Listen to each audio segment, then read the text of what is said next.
say it. It's pretty nice. We got a couple of minutes. We should look for him. Josh, you don't have to sit there all by yourself. You're welcome to.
Okay, it's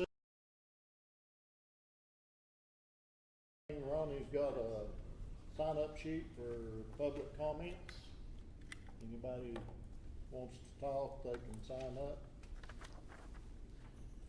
Chair, can I make a comment before we get started? Yeah.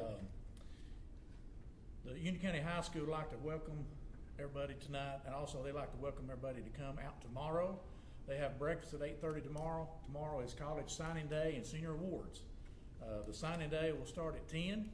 Breakfast is 8:30. Signing day starts at 10 in the auditorium. If you've never been to one of those, it is something to see. It's very cool. And then the senior awards will follow that right after at 11. So everybody's invited to come and attend those.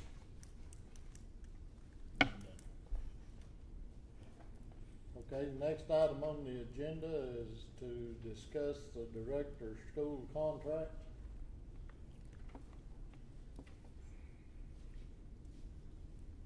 We've got this on the agenda to vote tonight. Is there any data that is guiding this decision? What do you mean, Jimmy? I don't follow you, I'm sorry. Well, the director does an evaluation and there's scores, all that. I just didn't know if we were using any data or if we were just going to, his contract's not up for 2 years, so I didn't know Right. if there was some data or how do we make this determination? Well, you know, we discussed it in the board retreat and about everybody thought he was doing a good job and the schools are improving and that's why we brought it. So I just didn't know if we're using data because I've not seen the evaluations that were done and this year's test scores obviously haven't come in. So that was just my question.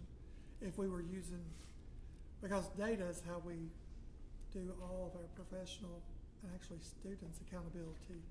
So I felt like maybe we should be presenting some type of data in order to extend a contract. Just my opinion. there's probably others.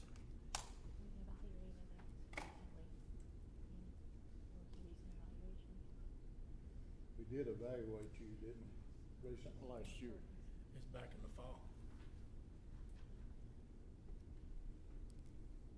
I don't remember getting the results of it. Oh, yeah, we got it. I just didn't remember getting them. Okay. Yeah, and from everything that I saw, it looked good. I mean, I agree. I think Greg's doing a wonderful job. I wanted to make sure that we're following the same type of guidelines and doing it by some type of data rather than just, I think he's doing good. well, the data in the fall did look good, and that was one of the reasons for us putting it on the agenda. And, you know, he's, like you said, he's got till 2028. Mhm. And I'd like to keep him myself. That's just my opinion. I agree. And another part of that, I'll pass this out. Up until Greg's contract, insurance for the director was paid by out of the budget. Yeah, And in Greg's contract, it didn't get put in. it should be. And that's why I give you that. That's a piece I'd like to put into his contract because, you know, that's what we've been doing for several directors. But yes, Jimmy, the data looked good to me, and I hope, I'm sure that we can get you a copy of it if you, That's fine. That's fine. I'm sure I just forgot. Or, I understand I do too. I don't know. Okay, But, it's on the agenda to vote on tonight. absolutely, I saw that. Any other discussion? Will this be a separate item, the insurance piece, No, or we is this won't. I gonna wanna be include it wrapped into the contract? all together, because if you give him an extension, then his contract's got to be amended, and if, it would be easier to put all of that into one That needs to be a amendment. part of his contract. I think so too. And now, let me rephrase what I said. This is just for Greg's insurance. It's not for dependents or anything else. That's actually not how the original contracts were set up. They were for whatever type of insurance he took out. It covered the individual and the dependents, and that's the amount that I gave you, but That covers all of it? that covers what he currently elects, which is, family. So, but always in the past, the director's insurance was covered whatever he took out, not just individual. So I did do that analysis based on his current election. That's right. Well, like I said, I think Greg's doing a good job. Since I've been in the chair, I worked more closely with him. And he knows, I told him this when I was not the chair. I was critical about some of the decisions he makes. But after I worked with him and seen what he does on a daily basis, I've talked to him about 3 or 4 times this week for calls that I got. And then when I got the rest of the story, it wasn't nothing like what I was told. And, you know, not that I can run the school or anything, but anybody that's got a problem, and I go to Greg first and turn it over to him.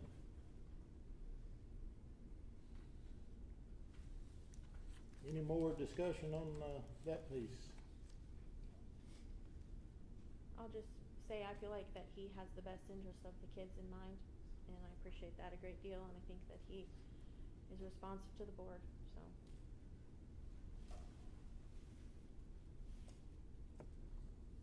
I will say your communication with the board is impeccable.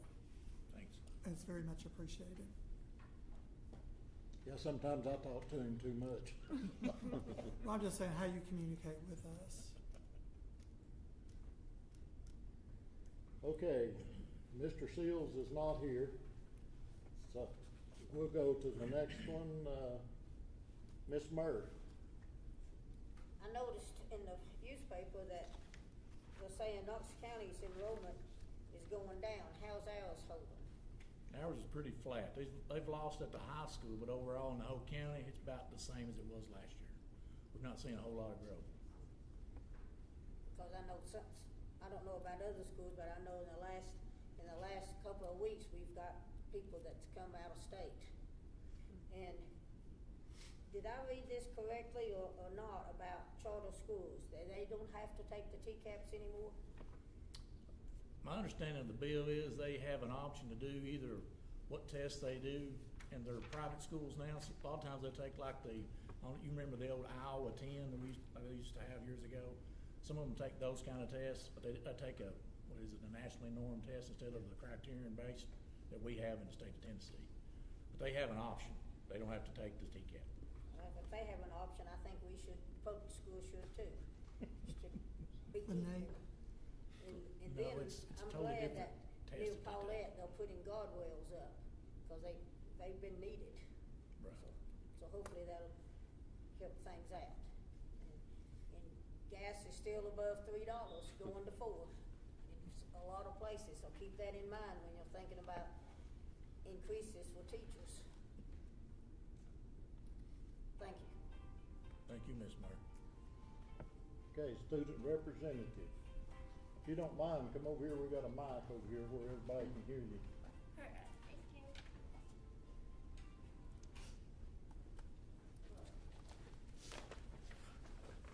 Sorry if this is a little bit long.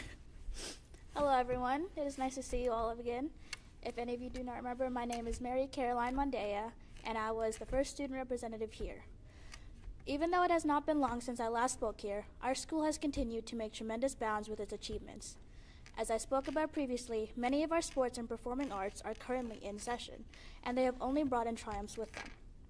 Although I could once again tell you about all of the sports in session, I want to take this time to specifically highlight one of our teams.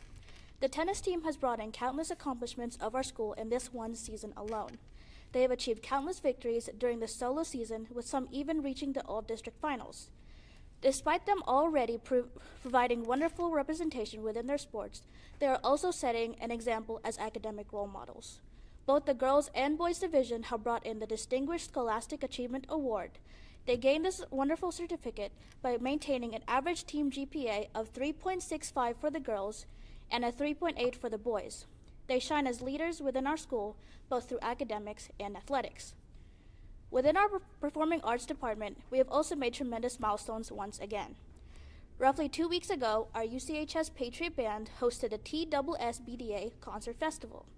For those who are unaware, this is an event where many bands around our entire district travel to a specific host school, which is usually ours, and basically they come in and perform so they can be scored.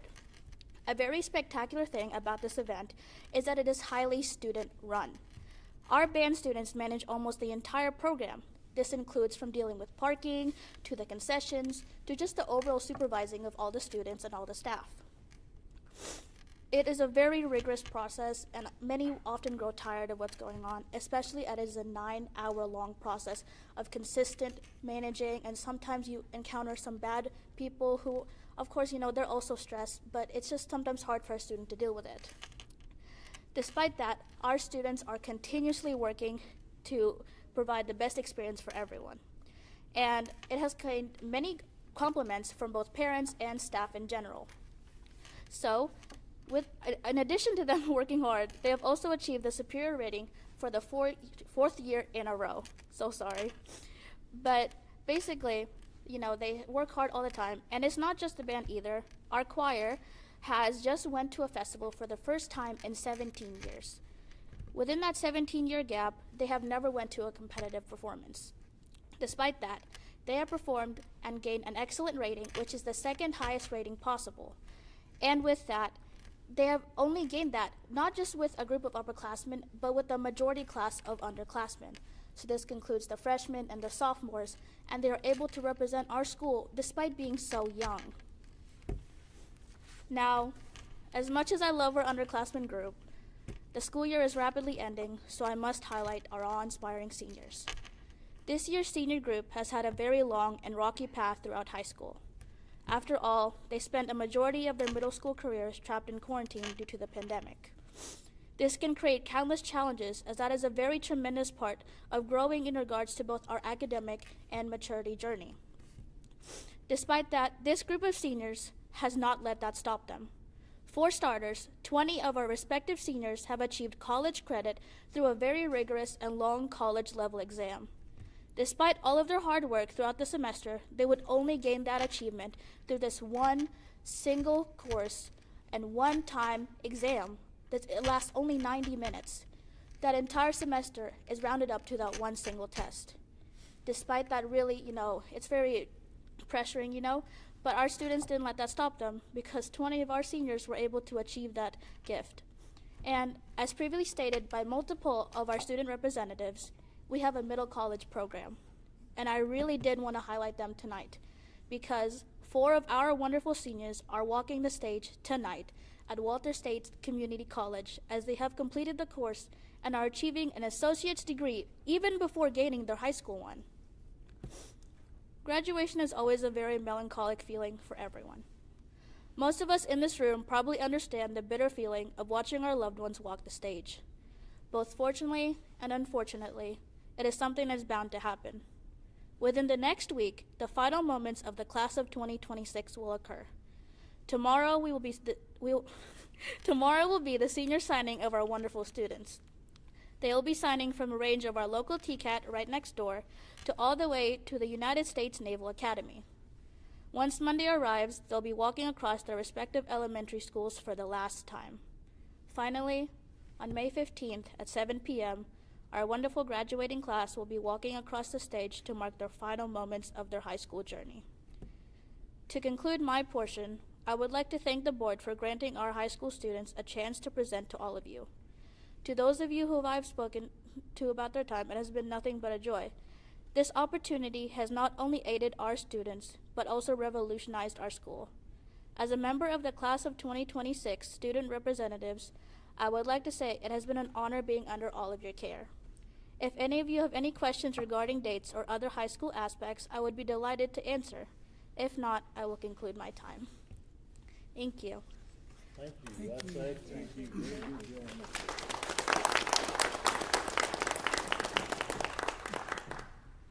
You can come back next year. Thank you. Okay, the next item is special recognition. Josh, you want to go ahead and come forward? We're not recognizing Josh, by the way. We should. Definitely not recognizing me. We should be. So I don't want to follow that. That's pretty good. Thank you. So I am Lauren tonight, for you that don't know. The bad thing about doing some of this sometimes is trying to get the names correct. So if I butcher names, I've already said I'm sorry, but I'll try my best. So we want to recognize a couple people to begin with. Nevada Tipton. So come on, Nat. Nevada placed 4th in our state hosted convention in March for her competition, respiratory therapy. She has been asked to attend the international conference in June, and we wish her the best of luck there. Nevada, we are hoping for a big win at the international conference, and we'd love to have you back again. All right? You're welcome. We'd also like to recognize HOSA sponsors. They continue to help students like Nevada and so many others develop leadership abilities, strengthen their understanding of health care careers, and prepare them for future careers in the health industry. Please come up here to receive the Difference Maker Awards if you are here tonight. Miss Dasha Brantley.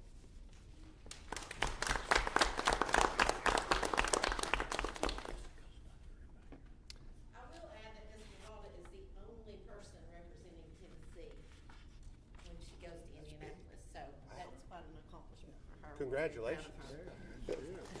Thank you. You're welcome. Miss Lindsay Sexton She's not here. and Miss Rachel Holmes.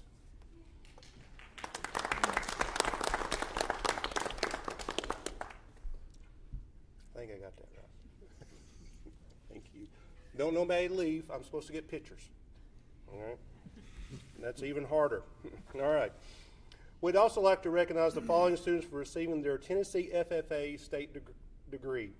The Tennessee FFA state degree recognizes agriculture education students that exhibit premier leadership, volunteerism, career development, and personal growth through FFA activities at the local, state, and national levels. These students are leaders in their chapter and are working toward careers in agriculture to become future leaders in this community. Please help me congratulate the following. So if I call your name, please come on up. Brody Booker. No. Callie Buck.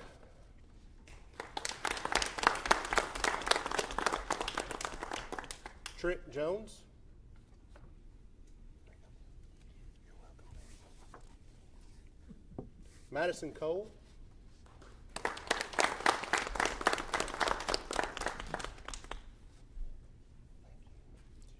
Hope Kitts. Mala Hickle.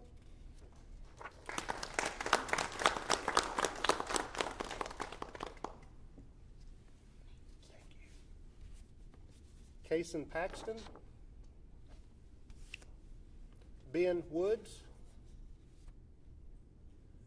He is a tractor supply. He could not get off from work, so he asked me to accept his award for him. Thank you, Ben. Thank you, Lauren. And, Dakota Smith.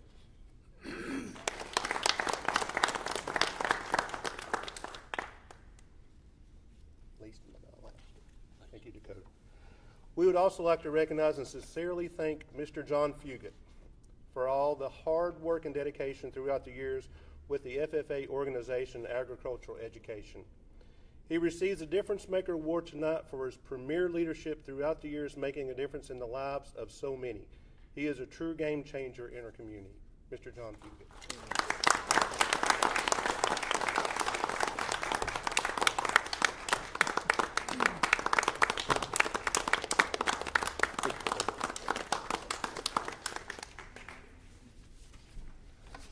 I know you won't believe this, John, but I actually got my state degree too. Yeah, a long time ago, just about 40 years ago. You can wait. All right, if you'll meet me outside, we're going to take a few pictures.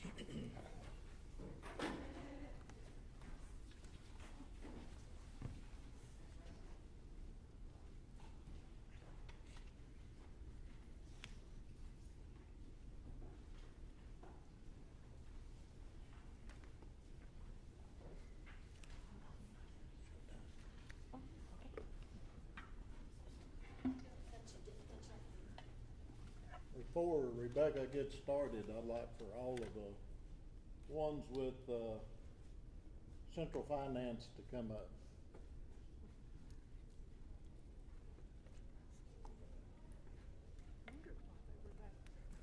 I have the privilege tonight of recognizing you all.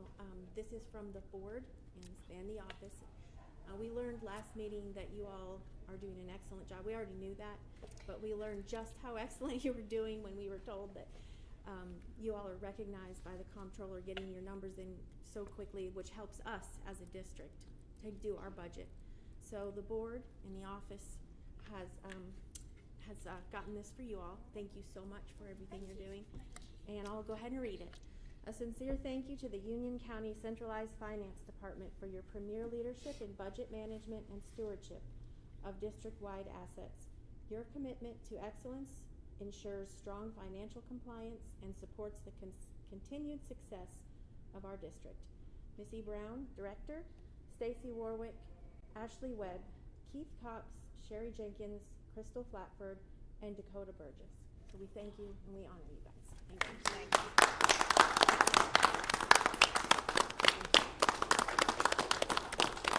So much. Don't let me tear up. Thank you. Thank you. Thank you, Vice. I just want to thank you all so much for this. This is really touching, and I have to say that it's a definite group effort.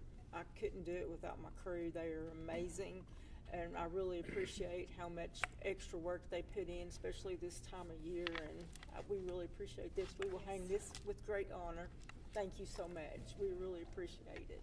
Thank you. Love Thank you. you.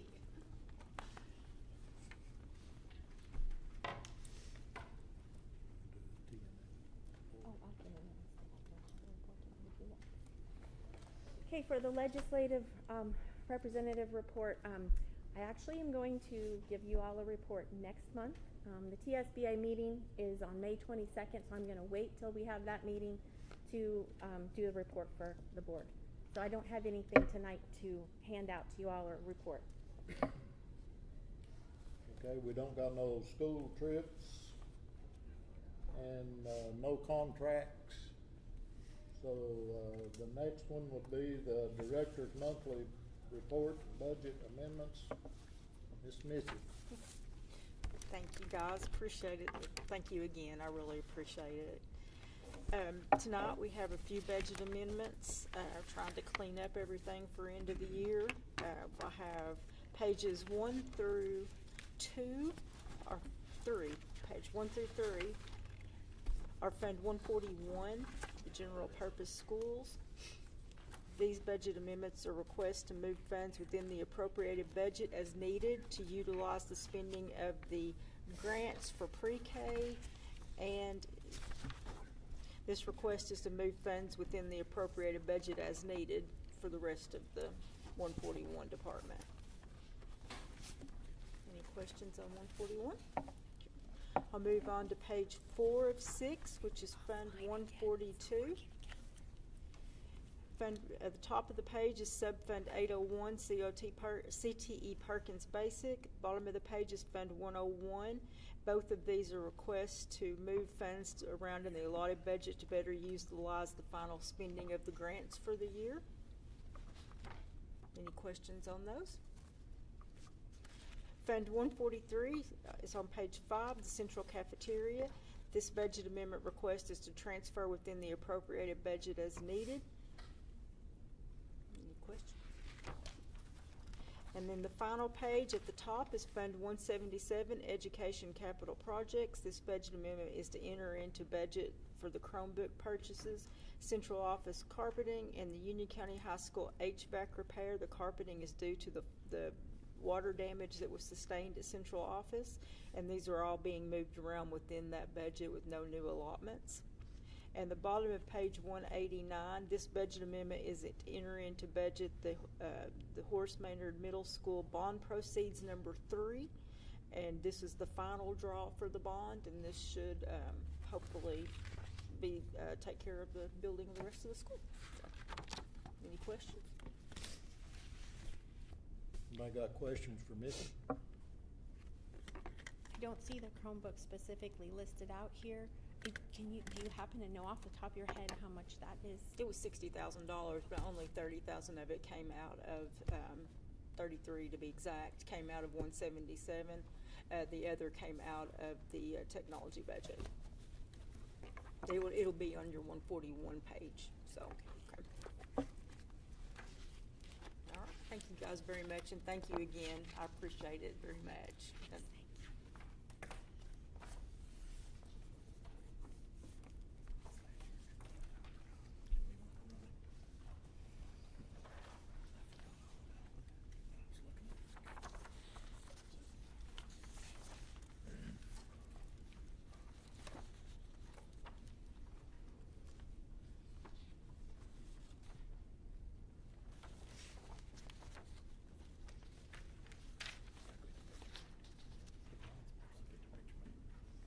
Missy, do we have any surplus items? No, I'm sorry, we do not. No. Okay. And I'll be back before the budget. Okay, the personnel update. It's pretty short and sweet this month. We'll have several next month with all the new folks we're bringing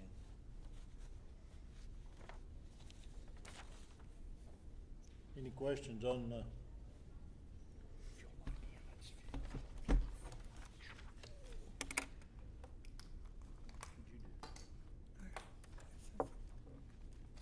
maintenance and capital project update?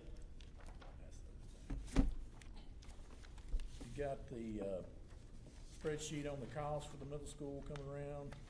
Also, these are the minutes from our meeting yesterday, so I'll let you guys, this is what I've been trying to send you the last 2 weeks of what's going on with the middle school. Everything's still on track according to Merit. building progress, if you look on down in that, you'll see a lot of things going on. One of the things I brought to your attention is I need to see more urgency. So I think they're working a little later today. I know they're gonna start, working longer hours and working on Saturdays probably next week. Try to make sure we get things finished up. The wings, like I told you before, they're in good shape. Most of that work has been not complete, but it's pretty close. Main areas to finish up right now, of course, are the gym, the boulevard, the media center, and some things in the cafeteria. We'll be getting cafeteria equipment in for the kitchen in June. We have furniture coming in June, a lot of things coming in June to get her stocked and ready to go. They're just trying to finish things up right now. So as you read over that, if you guys have any questions, just give me a call, shoot me an email or text. I'll be glad to answer anything else you may have. If y'all hadn't been by and seen the school lately, they've done a whole lot of work. The inside looks great. It's pretty impressive. Staying on the same thing, I sent some stuff out this week about, Dr. Carter asked about the turf pricing. I sent that to you all. 2 options. One option was to turf the entire thing, both fields entirely. They did that price. This is from the company who currently has the sod contract with Merit. We don't have any other bids other than what they provided. So then the other one I sent out was for just doing the infield and keeping sod grass outfields. So if you did it all, counting the, cause we've got around 500,000 that's already in the budget for putting sod down. If you get that credit back to do all the sod, it would still be $1 million to do all the turf. You turf both fields completely. If you do the other option, which is keep sod in the outfields and do infield turf, it's around 575. That's the difference in that. And that document that I sent out with that, it has the specifications from the turf company in that. So those are your 2 options. If that's something you guys want to pursue, I'll just give you costs for it. When would we need to decide that by? It's gotta be pretty quick. So if we didn't do it tonight, we would probably have to have something special called for the next meeting, because Can we look at adding that to the agenda, and that way we at least have a vote on it? I don't have a problem with that, Jimmy. Okay. because when they gave it back to me, they said time is pretty urgent, because the I kinda thought that would be the case. excavators, he pulled back in and he's starting now, as far as clearing the sides of the road and some other cleanup work he needs doing on the top of the hill. Can I ask, I did look at my Chromebook earlier, and I just heard the prices again, 1 million about versus 500,000. And so, and you said we have some money left. Well, So is this an we had- additional 1 million, The way their or? change order is written that I sent out, Yeah, we would get a credit of $496. That's what's already in the budget for sod right, on those fields currently. So they would give that back. Because really, if you just did it straight out, it's like 1.4 to do complete turf everywhere, or it's about 900,000 just to do the turf on the infields. You're getting a credit back because you already get that much in your contract. so So our cost will be either $1 million or $575. that's after our credit is applied. Right. And what that would do also is,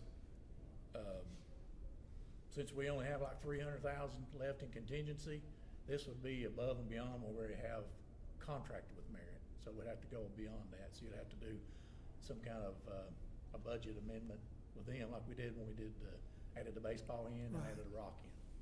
We'd have to do that to increase that amount. Is there anyone that can speak to the pros and cons of turf versus sod, or the 2 options? Like, what are the pros and cons? Because it is a pricey, in my mind, 1.5 million for, One of the biggest pros Field is is a lot of money. less field maintenance on one of those. I mean, you can always play, and it's a lot easier to get your games in. how 'Cause you don't have to long worry about does weather. how long does the turf last? I think most of them are about 8 to 10 years is what the lifespan usually is. I think we still have the original turf from the high school football field. Yeah, they'll last longer as long as you maintain them. Yeah, you have to maintain them, but the maintaining of them is basically sweeping Yeah. and the little pellets and stuff for the football field. It's just running a sweeper over them. Yeah. But in the long run, we'll have to pay to have both of those fields mowed. Right. And you have to keep grass out of the infield, so there's a lot of upkeep to those. So in that 10-year period, I'm not sure exactly what would be the savings of it, but I think it would be in the long run much worth it, because a lot of coaches have to put in a lot of time to maintain those fields. And I know I've seen the budget for the lawn service, but I don't remember the numbers. Did you remember the numbers of what the lawn? Lawn service is? How much the cost of Right mowing? now, it's $90,000 a year for the whole county. 90,000 a year. That will increase once the middle school comes online, because we'll still have to mow the old middle school. So that part will increase some. Let me ask the question, maybe you all know more than I know, but, by doing this, would that make us, obligated to do the high school and, It doesn't softball field? obligate you. You have to, for Title IX, you have to do one equal to the other. But that is across schools, but I would suggest at some point we look into doing the high school fields. Well, I've talked to a lot of people, well, not a lot, but the ones that's got turf, they see injuries occur more often because of, well, several things. If you're playing baseball, the ball comes off the turf faster than on grass. So, you know, you gotta do both pros and cons there. Yeah, And there's also, more knee injuries from turf. so I haven't seen any of the data on that, although we did have those questions posed whenever we did the football field. And we didn't see anything that suggested that one was more dangerous or injury prone than the other. But our football field had holes in it, so that was Yeah. really not good. Well, I'll agree, it's easier to maintain than mowing the grass. As you know, I helped coach the softball team, and I was out there, and I didn't get a stipend either. No. I was out there voluntarily working, and you spent many hours getting the fields ready. Well, more and more, we have non-certified people doing this. So they're gonna have to take off work to do this stuff. It's not people who are there on the premises. So there is a lot that goes into it. So, and I would, at some point, suggest that we do the high school as well. But while we're doing this school, it seems logical to do it before they start actually doing it, if we're gonna ever do it. Even though it is pricey, would it be cheaper now than it would be later? Yeah, How much is the sod? So how much is the difference between the two? Well, just the sod is about 500,000 anyway, Okay. for both fields. That's what we already have in the contract. So this would be about two-thirds more. Yeah, roughly. Do we know what our coaches prefer? Oh, I know what the coaches want. Because Oh, yeah. There's no maintenance. And you always roll in and just play ball. Because you don't have chalky lines, you don't have to fix your batter boxes. I mean, I've done it all over the years, so I know. Well, when- Maintenance-wise, it's a dream. When Woody and I done it, we got the district one year, and we was over there every day getting the field ready because, and if it rains, you know, you've got even more work. So, I will say this too. When we were trying to put in the track and field over there, one of the selling points is we put in that many lanes so we could host. Hosting brings people into your county, which also adds to your economy of your county. So this would be the premier ball fields of East Tennessee on a middle school field. It's a perfect opportunity to host different events at our school. So that brings in money into the county. So that was another swing for why we wanted, instead of just, what was it, a 4-lane, we did a 7-lane, Yeah. so that we could, 'Cause you can host college at these, I'm pretty sure. It's okay. yes. Which we have hosted, Wherever it is behind me. We have posted LMU, right? I was pointing Yeah. where the track is, it's behind me now. yeah. Yeah, I thought think you was- LMU was here, and they performed on our track one year. So there is advantages economically to having the facilities.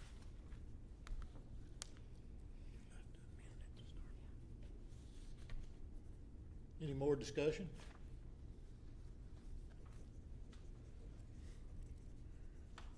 I've got a few things. Harold had asked me to check on, like the tennis courts lights. Mikey had checked on some of those. It was roughly, the low end was like 160,000 if we ever added lights to the tennis courts, because we don't have those currently. One thing we are doing this summer, we are resurfacing those to get them back up. There's a lot of cracks and stuff in that. So we did put some money aside for them to fix that this summer. So. Does Tennessee Risk Management still offer grants for different things? She's saying yes, I don't know. We did a lot of lighting here through those grants. That might be something we can look into. Yeah, it's not near that cost. I think the most we ever got was like 10 or 15,000. But the lights out here that go up and down this road right here were from that grant. The lights over at Big Ridge in that parking lot were from that grant. I will tell you that the county and the school can both apply for those. They come in the fall. We'll get notification. Okay. And I will tell you that last year when we applied, we did not get them. Yeah. So I don't know if they've become more strict or if they just didn't, Trying to spread the wealth.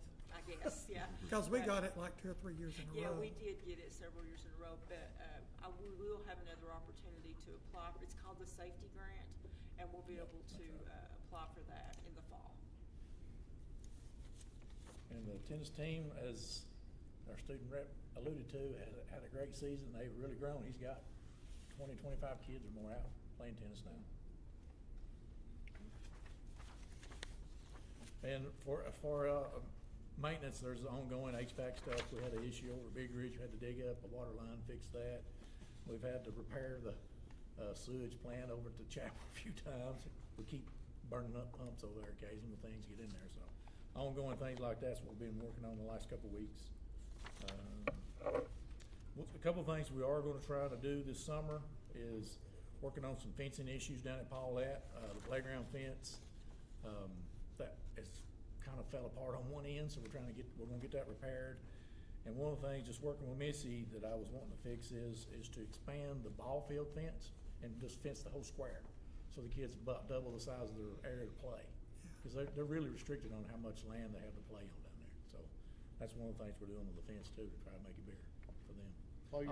And also, at Luttrell, Jerry Lynn and Keith went over. We tried to repair that fence, and he's been over there working. He wouldn't let me get somebody to come. He said he'd fix it. So he's been over there working. And we've got some dirt coming later this week to try to redo that infield, because a lot of Little League teams are practicing over there. So there's some people in the community that asked. I know the rep from that side of the mountain had asked me to check on that. So we've got some dirt coming for that. Should be hopefully by Friday. Get those back in shape again. You was talking about the fencing at Paulette. With the new highway coming through there, will it be in our best interest to put a fence up? Maybe at some point, I gotta see where they're gonna stop at first. I mean, they got the guardrail up, I know where the end of the road is, but I wanna wait and see before I put anything up right now, cause they had to move the sign already. Oh, another thing we're doing at Paulette is, on the arch, we're putting Paulette Elementary on it, cause there's no signs in it, also the one sign that was out at the road to designate the school, so we've got that for Paulette too. That's coming up. And that's all I got on those. Can I ask something, Mr. Clay? I know when I had toured the middle school a while back and I'd asked about this, they're having a fence up, if you're in the art room, I believe it is, you can see right into that, What I asked Merritt trailer to do park. Are we doing something for that? is I asked them to get pricing from their landscaping folks to put those quick growing cypress trees up that whole edge next to the trailer park. And I asked them to look at doing it on the diagonal, so as they grow, it'll fill in, just be one continuous evergreen wall through there. Great. So I thought it'd look a lot better that way. So they're getting pricing on that, and that's what we're planning on doing for that. And we will put an actual fence Great. Okay. along that boundary. Thank you. Any more questions for Mr. Clay?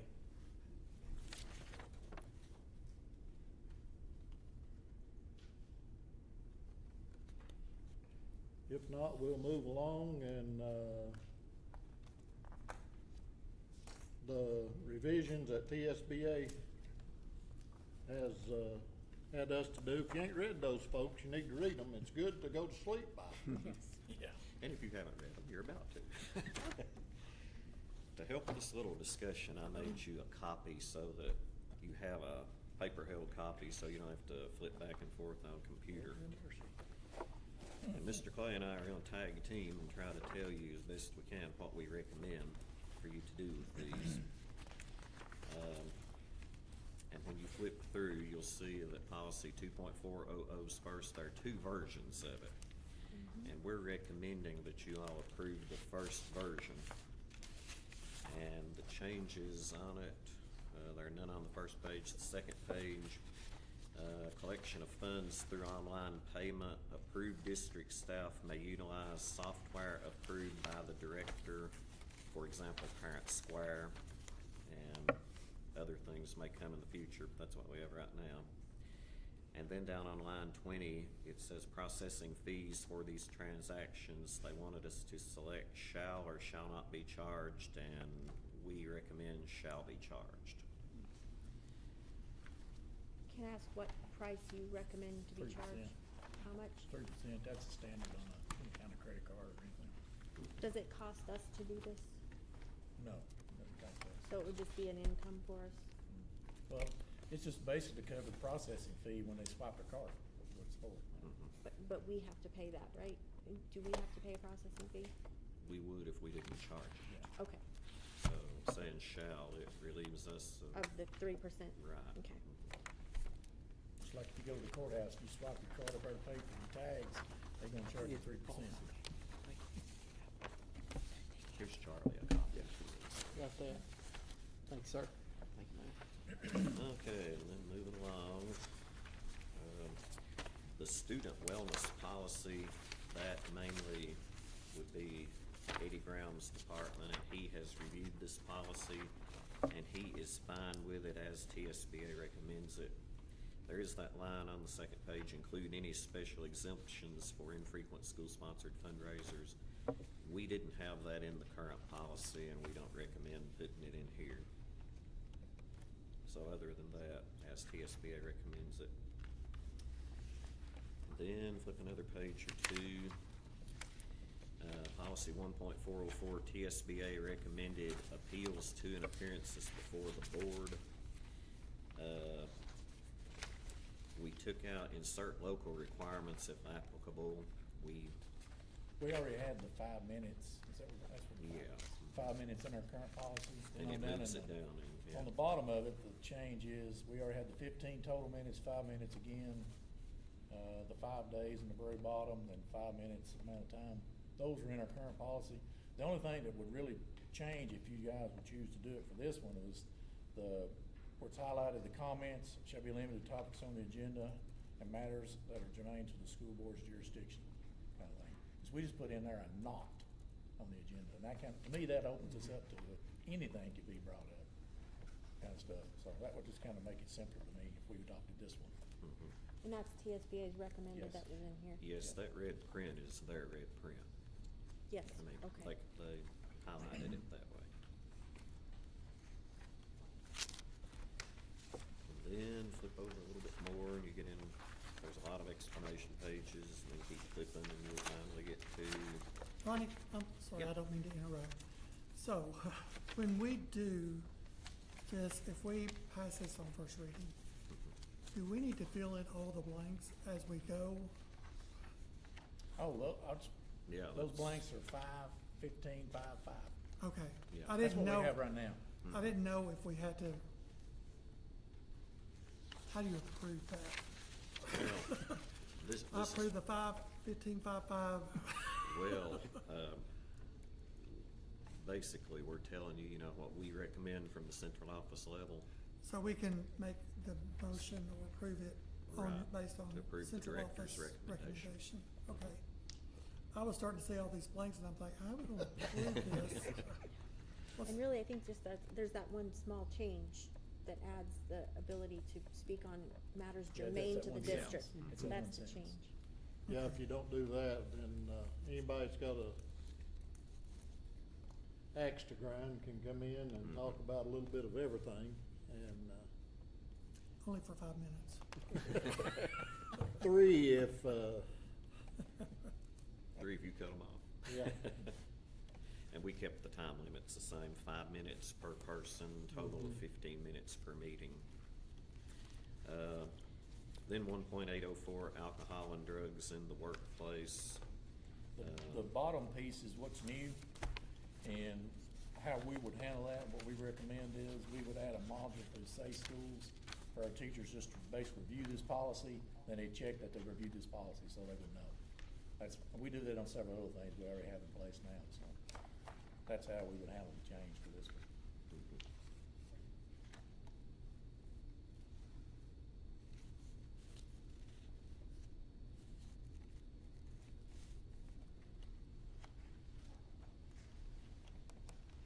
Any questions on that one? Then flip over to personnel records, 5.114. Number 6 at the top, which is line 15, is new, disciplinary action as appropriate in any response from the employee.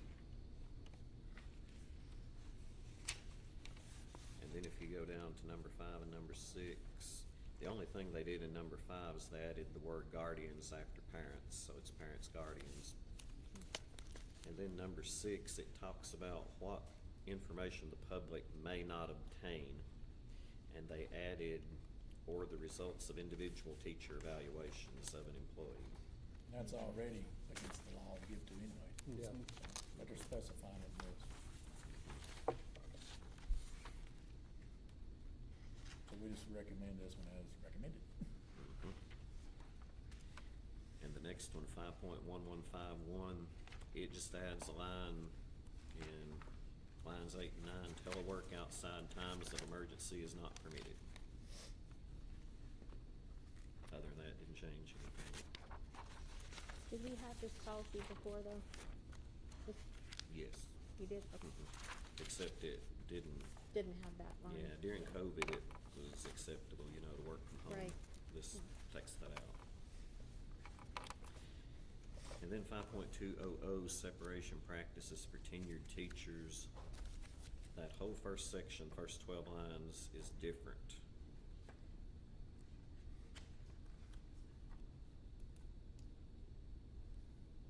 But we recommend it as they did. There's a lot of these things as they come up, we have done most of this anyway, so it's just spelling it out here. I don't think the old policy had it spelled out, like reassign duties temporarily or whatever. There is a change on line 19, which says, under no circumstances shall the director of school suspend a teacher, and they added with pay if there is a pending investigation.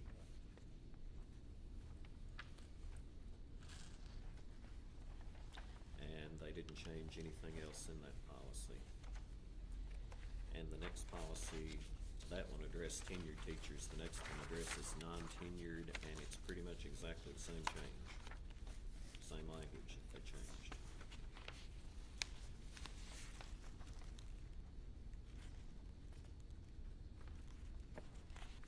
Then they did the same thing for non-certified. on the other policy.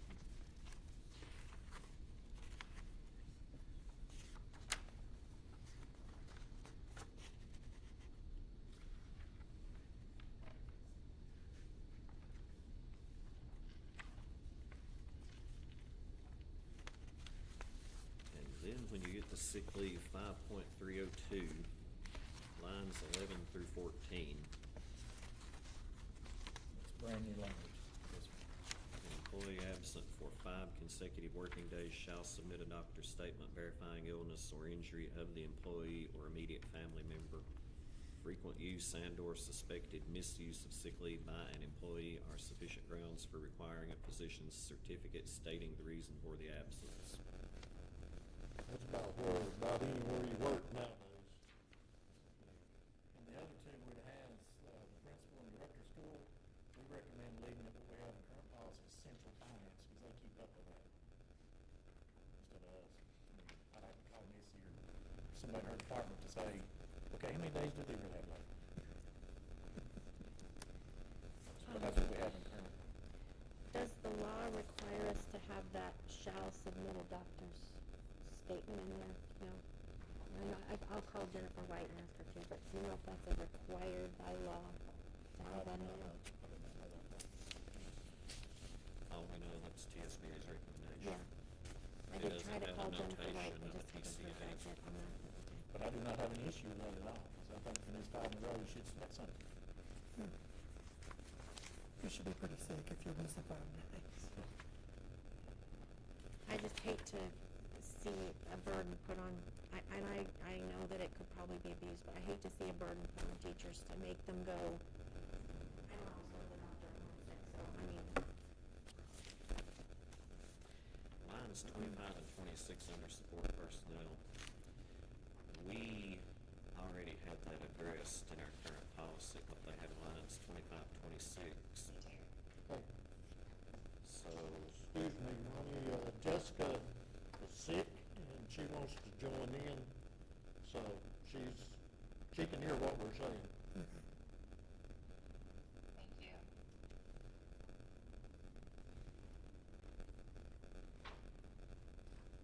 Okay, Ronnie. okay. But we recommend instead of lines 25 and 26 that TSBA has proposed keeping the language that we had.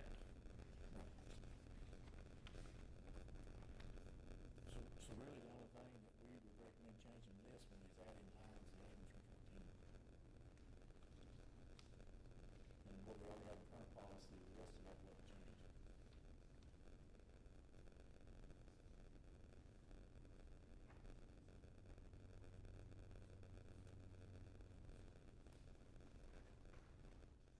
And after you all approve this tonight, if you choose to, I'll go in and type you up a clean copy so that you'll have it to read for the approval on second reading, so that what we recommended changing.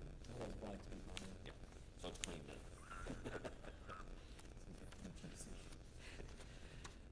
5.400, personal health examinations, communicable diseases. They changed A's and M's, and that's no big deal in 4 through 7, but line 8, the director of schools shall reassign an employee to alternate duties, and they added place employee on administrative leave with pay or temporarily remove employee from the school setting who is suspected of having a communicable disease which might endanger the health of students, pending the investigation and final disposition of the case before the board.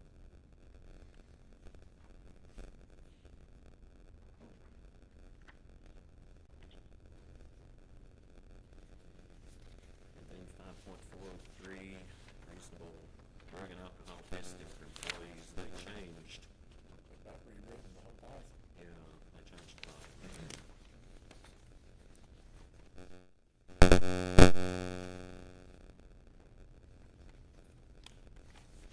And we recommend you pass it as they recommended it.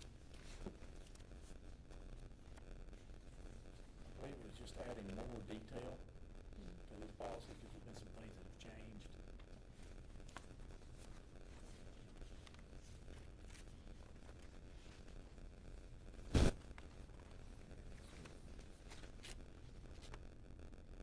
Yeah, the whole section under reasonable suspicion is basically being rewritten.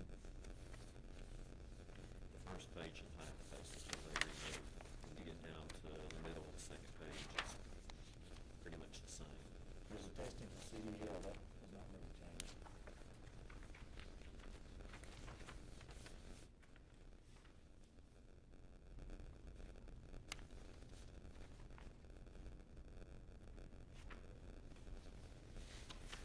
Then 5.606, political activities.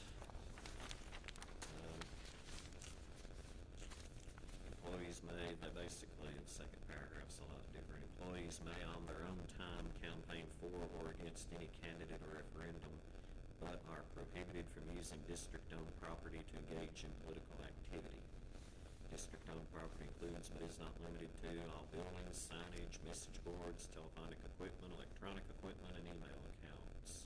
District-owned property, including school buildings, district offices, and other facilities, shall not be used as a location for filming or recording content intended for political promotion or solicitation. Employees shall not use audio or video messages to engage in any political promotion or solicitation during school hours.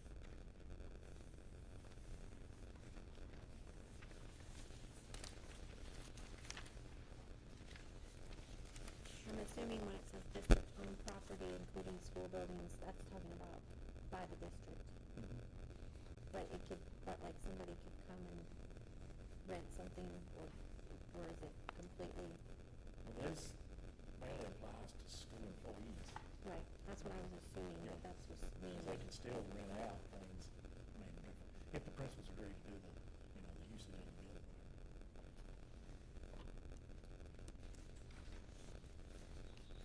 5.608 tutoring for pay, we recommend you adopt it as TSBA's proposed. One thing that it says is that a teacher cannot tutor students they're currently teaching in the subject they're teaching. I had a question on that. You can't double dip during the school day, is what it means. Okay, what if they're off? And the way I read this, it was even if they're off, even if they can't. The way I read it, even if they're off of school and a parent like knows them or something, and then they're helping tutor the student, I read it to be that's not permissible. Is that even if they're off, like in their own time, and they know the parent, they can't tutor the student for pay? Is that's how I had read this. Is that wrong? It shall be limited to those children whom the teacher is not currently teaching. Administrators. That's the way I take it. And is that required by law? Like, and I'm trying to get a hold of Jennifer White to ask that It's got question. a code attached to it on the bottom. Okay. Do we have that in policy now? Is that in policy? Yeah, we got a policy. I don't think it says that. Oh, no, it says nothing. That's what I thought. They expanded this one. Any teacher may remove parents to this practice must be limited to children who are imposed. It still says in the current policy, do not be your own kids, not to tutor your own students. That's the same code reference to it. Yes, the And same it's code. probably in the law.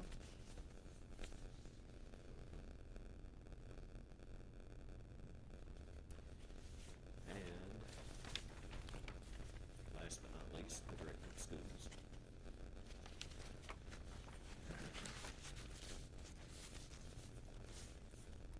And it's basically rewritten, kind of short, sweet, to the point, but it's still, they changed a lot of language in it.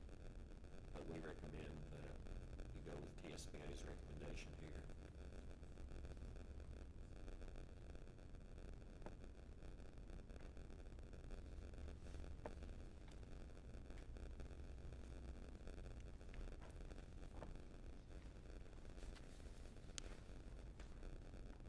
So are there any questions you still have we can answer for you? It's on the agenda for approval tonight on first reading. Basically, we're asking you to approve it based on the director's recommendation. If I did find out from Jennifer White that a few of those things that I had asked about were not state law, I could amend it at the next meeting, correct? And then, because this will be only first reading. This is on the Correct. first reading, correct?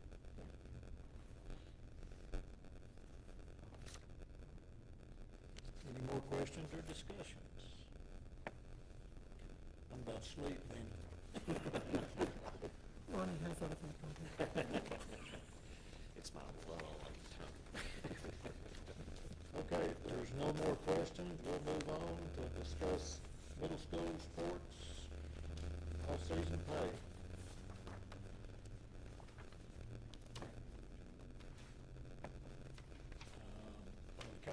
Coach Copeland came last month, presented, gave a presentation on off-season hours.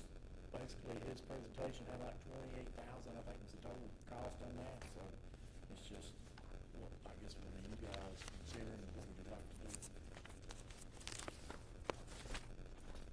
The high school, for references, their total budget right now is around $48,000. Not hardly half, but it's close to half of what the high school gets. And they model it a lot with the high school. I don't know if I'm the only one that feels like it should be similar to the high school and not a percentage of the high school. Because I think the amount of work is the same as at the high school level. That's just my thoughts. I know the base pay, I understand the logic of the base pay because of the responsibility, but this is on pay for going above and beyond. And if those hours are, I think it'd be a good incentive for our coaches at the middle school to put the hours in during the off-season to improve. I think that's the reason we didn't do it in the first place, is because we didn't have coaches that were willing to put in those hours during the off-season. I never had any coaches when I was the principal that would do this. Of course, we didn't have this in place either, so they did their in the season and stuff, and that's it, basically. Some of them did a little extra, but not most. And like we talked about before, most all the coaches at the middle school, except for maybe track, which is not a part of this, are all non-certified, or non-faculty folks. They're all outside people who have other jobs. So, the only concern I have, and it's the same concern I've expressed to Coach Brown and Mr. Lay, is monitoring of it to make sure it's accurate. And of course, the athletic director takes care of that, and he gives it to the principal, they verify those hours. I don't know what the high school, that's how it works there, they verify the hours. So the same setup would have to be in place at the middle school. The athletic director, which happens to be DJ, he's also a football coach, he would have to do that, and then Dr. Google would have to approve it based on those. Coach Copeland, he submitted me a form, I didn't bring it with me tonight, I forgot it, of how they would do their hours, like a Google sheet or something. The high school just simply sends in a plain timesheet with the hours written on it, and they put dates on it. And that's how they submit it back and forth. Because I know they just went through that at finance, paying those off-season hours for some of those folks recently. Do you like this, do you like the idea of doing this? I'm kind of reluctant to do the full-blown high school one, just because we've never tried it. I'd almost want to start lower and work our way up and see how it goes, see how effective it is, kind of thing. And that's just because I was looking at, on the budget, we've added 20 for the CDC, we've added 50 for the teachers, and if we had another one here, that's all I'm looking at that way, Julie. Do they need it? Have they earned it? Yes, they have, because they put the work in. I know Coach Copeland does, and I know DJ's doing quite a bit of football. The other ones, I can't speak to those, I haven't seen them personally do those, but I know those two guys are going to put the time in. I talked to Shane today and, to get his input, and he said if they do the work, they ought to be compensated for it. Now, I didn't tell him what they'd asked for or anything like that, but, he also said their season is shorter. Yeah. And, I don't know what, that'll have an effect on. They do play fewer games. That doesn't really impact their off-season work. That impacts their base pay. We're talking about time outside of the season. So we already pay them for their games and their practices. This is time outside of that. And I think if a football coach at the high school makes an extra $1,500 working in the off-season, then a middle school coach should be afforded the same amount because their time is just as valuable. We compensate high school coaches higher on the base. For their in-season? For their in-season. But their out-of-season work, which we have a principal here, and DJ's here, I'm assuming you all would be responsible to keep up with those hours and ensure that what you're signing off to send to finance is correct. Absolutely. And since there's a conflict with that, like the director and head coach, I'll make sure that those hours are correct on my end. But see, we have the same thing at the high school. Our athletic director is the basketball coach. For sure. You have the same thing, just have to take care of this to make sure they're done accurately. Absolutely. And I also agree, time is time. Now, what our coaches that help me is, well, I was at the high school, I know the stress of it. High school, it may be a little bit different, but that's the end season. But we're talking about developing kids and off season play, I think it's fair that everybody gets compensated. Yes, other districts.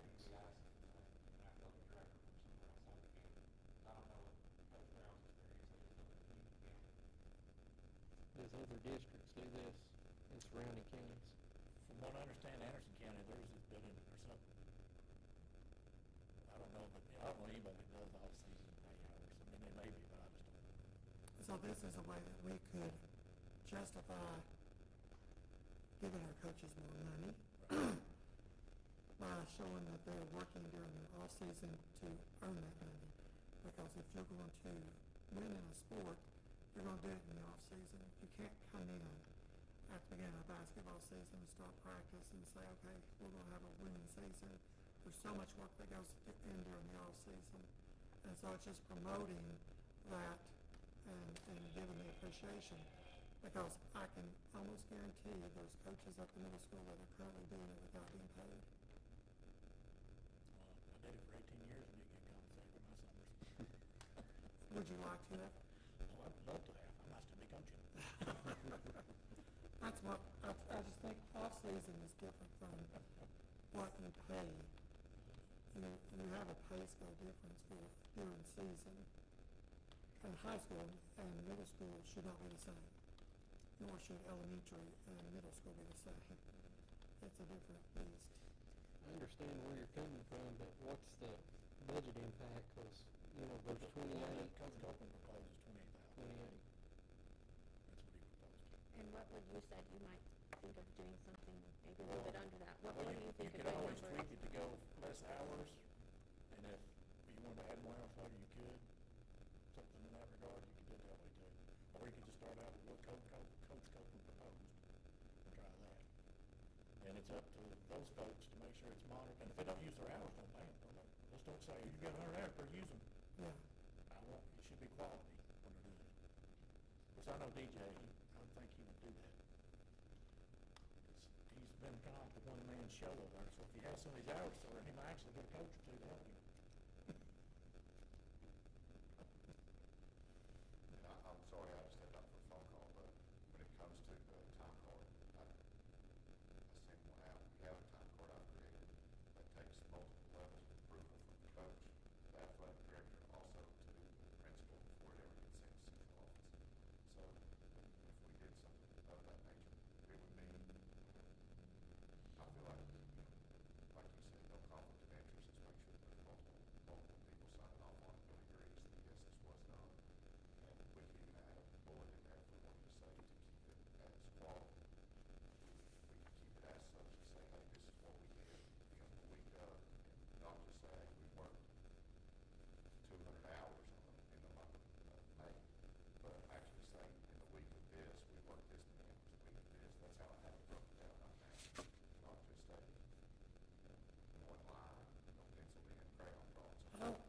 Our time sheets weren't built in like that to just say, okay, it's so-and-so gets $1,500 for X number of hours. I mean, the original is you had to show like a weekly, it was all spelled out by the week.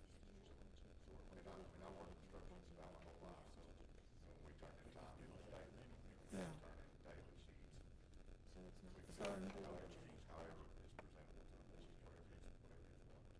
Jimmy, let me ask Missy, what would make that easier for you, because you're the one that's gonna have to pay these, right? As long as it's signed and the hours are on there that we can key in, either way works for us. They always send me a copy of them anyway, even though Mr. Lay's approved them, they send me a copy so I know who's getting what. Would it make it simpler if they followed the same, one that the high school uses? Would that be? Yes, that would be fine, or even if somebody put it on a summary page, but either way will work fine for us. I'm trying to make it easier on her, because she's the one that pays the bills. The way Coach Copeland's is set up, it's just like the high schools. He's just asked, his just has less hours. I mean, it's the $20-30 ratio, just like we have at the high school, kind of thing, so that's the only difference, is the amount of hours they're asking for.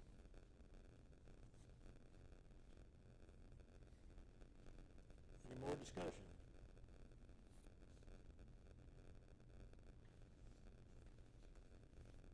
Okay, we'll move along to the budget. Okay, hang on a minute, Missy. Missy, do you think this is good with our budget? Yes. And the amount we're spending on, I'm very, very happy with if we were to it. do I something? have added, all of the other funds in there that you all have for the school system. and for the coaching supplements, Oh, you feel that I'm that would sorry. be, For the coaches? yeah, you think that would be fine to absorb that? I don't think that would It won't blow the budget impact up. our budget that But much. you I'm could come sorry. back and do a budget amendment, and once the budget's approved, come back and do an amendment in the fall or something. And on the other side of it, we always budgeted that every coach has topped out and all the hours have been spent, so that we wouldn't be over budget. And it still is that way. We actually, I have Sherry go through it and bump everybody 1 year, and we budget on the bump. This So was going in the supplement line, the summer, Yeah. 16 supplement line. If we did it this year, would it be an expectation?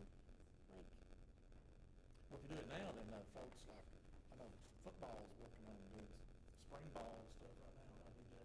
And I know Coach Copeland's gonna do summer stuff with his kids, but that's when they work. Baseball and softball typically do stuff in the fall, when they start back to work again in off season. So it's always, it alternates whatever season they're in. but it would be continuing, or would we have to approve it again, like No, next year? It'll just be something, because we've done it at the high school for a number of years, I know Dr. Carter. Yeah, we did that. It's probably been in there for over 10 years. Yeah. you just approve it tonight. It'll just be part of your budget It'll going be forward. it'll be in our budget. Going forward, Yes. and the years beyond. So when you go look at 116 supplement on the very first page of the budget, that's what was said. It's in that line right there. That's where I like it. Any more questions? Well, I will throw this in as well. So, if you didn't have enough money budgeted in this to do that supplement, we can amend that budget once we get beyond that place. So it's not like you're saying, well, we need to figure that out so we can approve the budget with it in it right now, because it's not in it right now. So if we approve to do it, it's just a budget amendment. Right, right. That probably wouldn't come due to next spring. Because there's enough money there to run it until the end of the year. But it wouldn't be in our budget going forward that we're about to talk about, right? It is not included in this. So we'd because it have had to not even been approved yet. change that budget if we wanted to In August, when we do our first budget amendments, we would just add to it if Okay. we feel we need, but actually, it's like Mr. Director. I would wait till Yeah, towards the end of the wait. year, next year, and To see see if if we it's need it. even needed. Yeah. Because sometimes if a coach comes in that we budgeted for the top out and they're only paid the first year stipend, then that's gonna be extra money in that budget line that could cover this off season. So there could even not be a need for a budget amendment by the end of the year, but we'd know better. I usually try to do a cleanup in January and then in March, so we could look then and see how we're running. Any more questions? Mr. Clay, Yes. I know that you said that Anderson County's,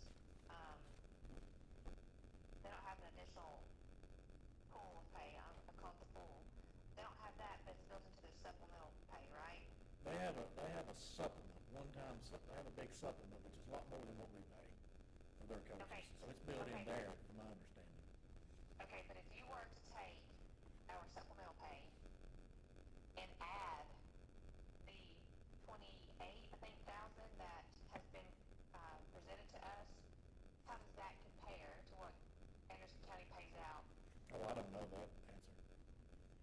Totally, I don't know, because they have a lot more, they got 2 high schools, so they have double the coaches we would have, so. All of Anderson County will add contract days on top. So they get a pool of money for the coaching staff, and coach determines the hours, and the pay that goes out to those coaches. But if it's a faculty person, they're doing off-season training, instead of a 200-day contract, they may get a 215 or 220. Where we struggle with that is a lot of our coaches are not faculty coaches, most of them are quality coaches, they just have nothing to prove. So we can't add those contract days on.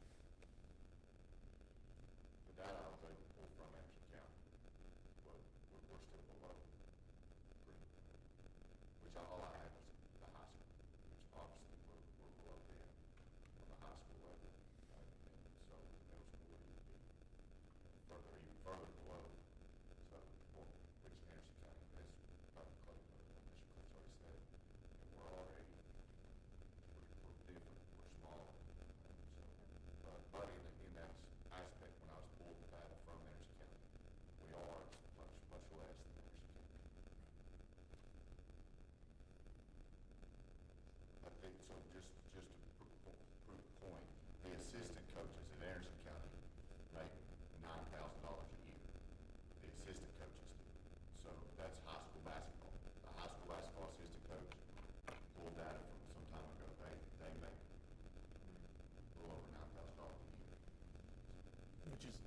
12 hours maybe. Or more than that. And I know my supplement, as a head coach, I don't speak for mine, but mine is just over $3,000 a year. Okay. And Mr. Clay, your recommendation again would be?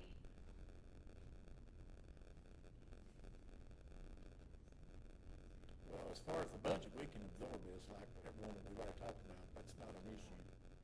Okay. Okay.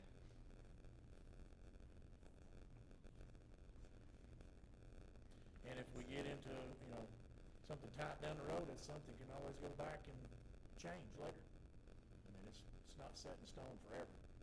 If things go smooth, the process goes smooth, then we can leave it alone, but, there could always come a time in future years when the budget's tight. But that would be across the board, that wouldn't just be picking on middle school. Is this something that if this were to get voted on and it goes, and it gets approved, is this something that we can have a follow-up on in a couple of months on, the processes and procedures of the flow of documentation and it being done timely and it being done accurately in the way it's, the way it's. I don't think we would have anything up until the fall, though. You'd have to wait till summer's concluded and we start back in school year, because I don't know that they'll have anything to turn in between now and then, would they? I don't think so. 'Cause I typically, think fall sports turn in December or January, somewhere January, February. So there is that separation of time where fall sports, where they turn in their supplement stuff, and it's not in November or December typically. so I would think football would turn in stuff probably before the season starts. Would that be fair to say? Football would turn in some off-season hours before the season starts, the official season. Yeah, that's typically what would happen. Like Mr. Washington said, they need, single finance, we turn in all season hours at the same time as they're contact and supplements at the beginning of the season. Or we send in all those. Do it all at the same Fall time. sports at the beginning of fall, and spring at the end of spring. We just keep those sheets. That's not uncommon, that's how we do it too. Keep the semester turned in, semester complete. We're not sending time sheets in every month, it makes it difficult for increasing the workload on the computer. Understood. Thanks for that information. That was something that I wasn't aware of. Thank you.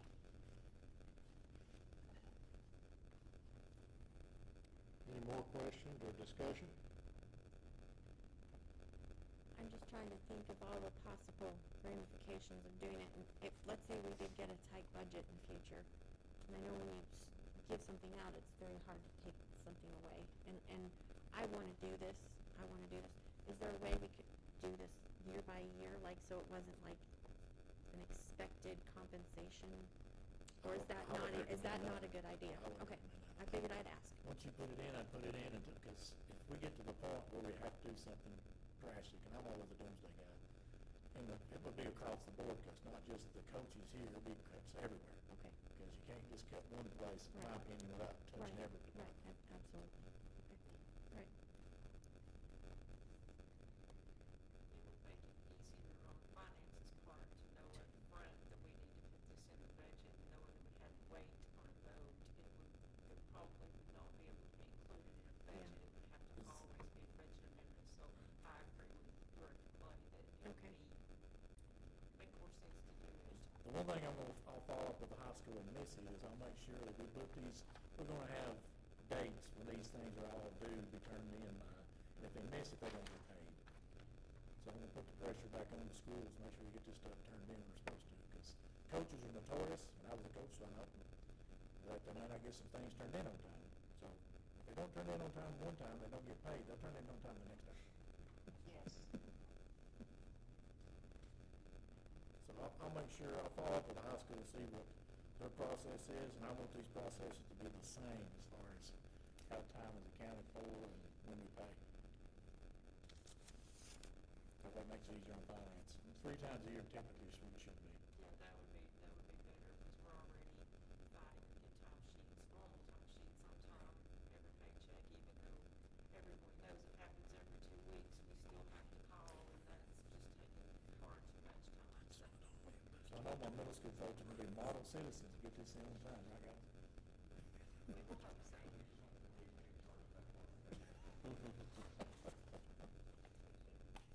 Okay, we'll have to make a budget amendment for including that before, and I'd like to do it before we vote on the budget. I don't know if we'll know what the number is.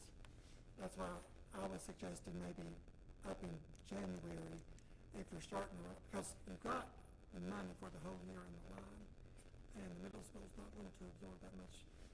They don't start paying out supplements till December, January, so there's not some kind of urgent, we gotta do an amendment to this budget because it's just gonna muddy the water. We can do that later in the year. Because the max amount of money would be $28,000, the max it would ever be. It'd never exceed that.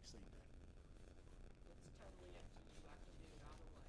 I can alter this budget before I take it to county commission, or I can do this budget amendment in August. Either way, it's just as easy for me. So, at your all's discretion. Well, it's not on the agenda tonight to vote on, so that's, Well, the total budget is, so. yeah, but that's, the But it would be supplements are. it'd be a cleaner just to pass the budget, and then we'll worry about the amendment later. Because there may not be a need for an amendment. There may be enough money in that line to support the whole thing for the whole year. Okay. Then we wouldn't have to vote on anything? Or would we vote No. to do the program, or would we? Well, we're voting to extend that to the middle school Right. in a separate line than the budget. That, and that. We'll have to add that. That would have to be added. Meeting. Oh, it wasn't Yeah, on it's the not agenda. on there. That's what I was saying. Oh. Jimmy, it's not on the, I thought you were talking about the budget, I thought it was no. on there. Just as far as approved all-season hours, we have to add that. We'll have I'm to- sorry, I just assumed it was on there and I didn't. We don't need to do the budget yet, we just need to vote to add it to it. Okay. On the agenda. This agenda. Add it to the agenda here in a few minutes. Any more questions? Okay, Missy, before she gets started, when I was on the board before, we about got in a lawsuit over, people that was voting on the budget, having kinfolk working in the school. If you, don't disclose it, then it's against the law. And well, you can vote, but you just have to say, you know, Okay. and I'd have to say that too, because I've got kinfolk, and I don't know whether any of them work for the school system or not, but I wanna be safe, because, back then, there was, people talking about suing the school system because of that, and I just wanna play it safe. Okay. Okay, I'm through, Missy. Oh, you're fine. No, you all have before you the completed 141 budget and all of the other funds that the school deals with. That's Fund 142, 143, 145, 177, and 189 is technically the bond account. So it's pretty much what goes in, goes out, but it's still considered a school account at this time. So I did put it on your all's list to approve. I will tell you that the largest change in the 141 from when we met at the last year or last month with the preliminary was we did at that time, the deficit has gone up just a little bit, and that is because of several things. One is there was a transfer that I put in the budget that coming out of 142. Well, my error completely, but we'd actually already made that transfer. So I couldn't put it in there again.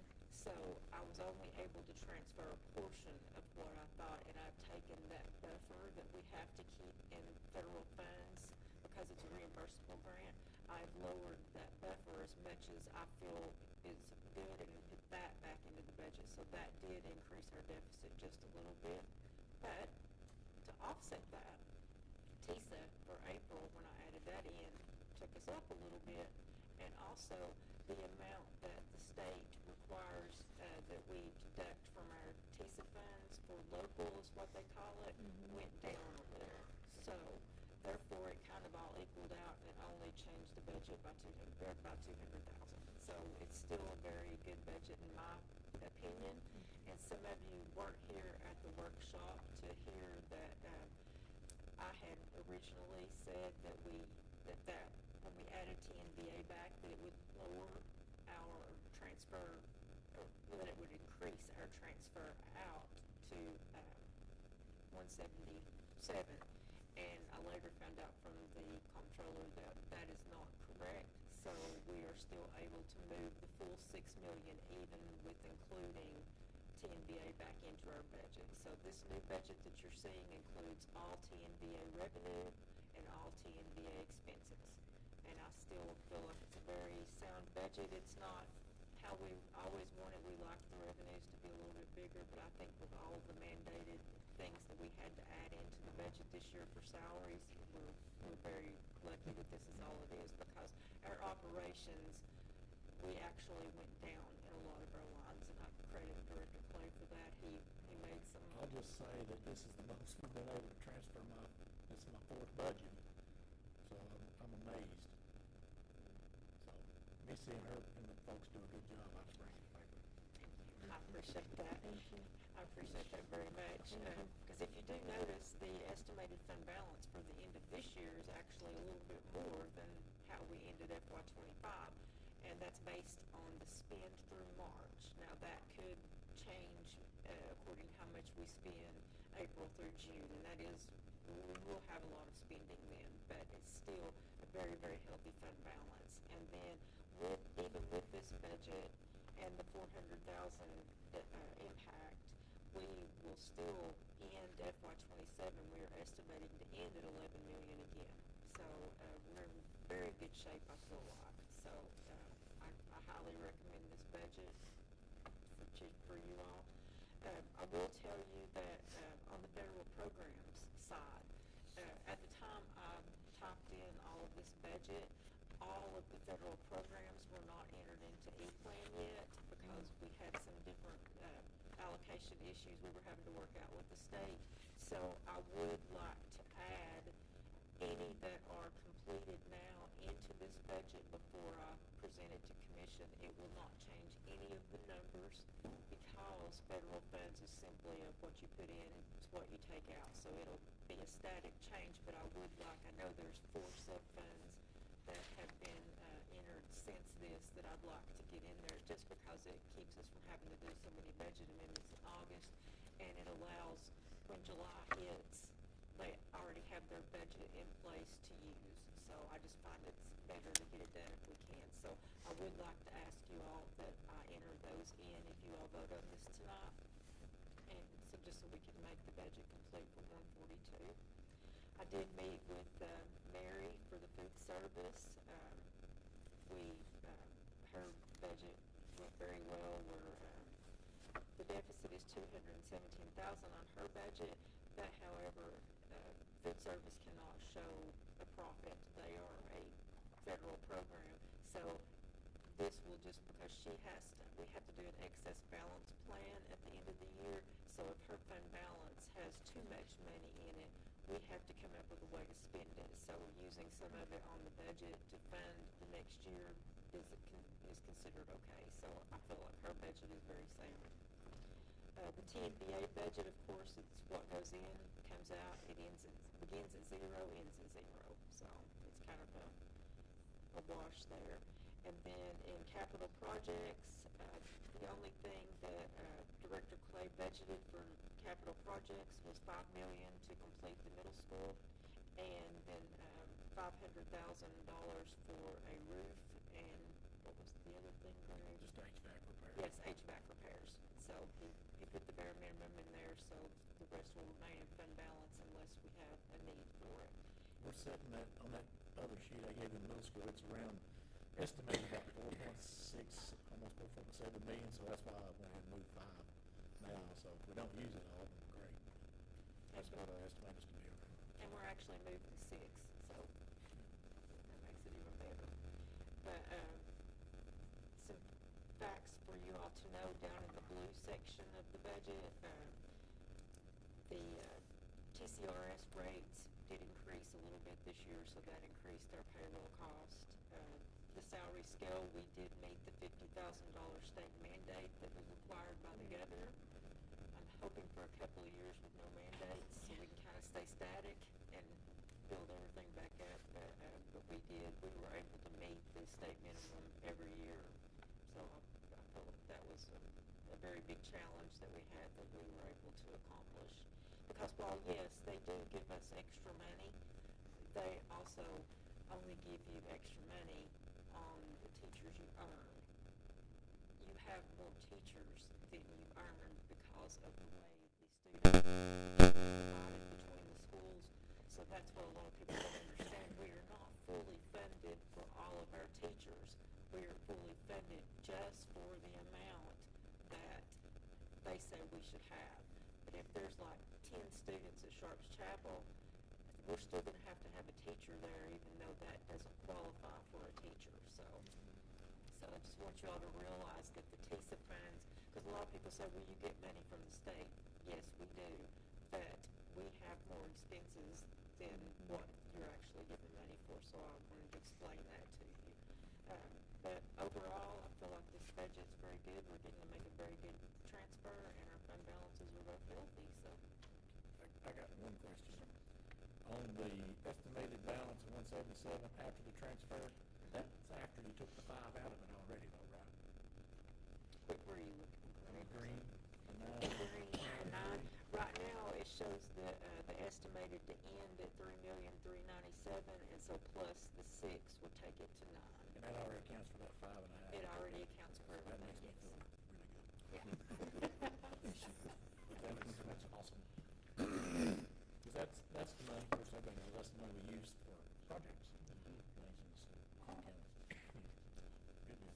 Okay, but we kept the maintenance of effort perfect at 0.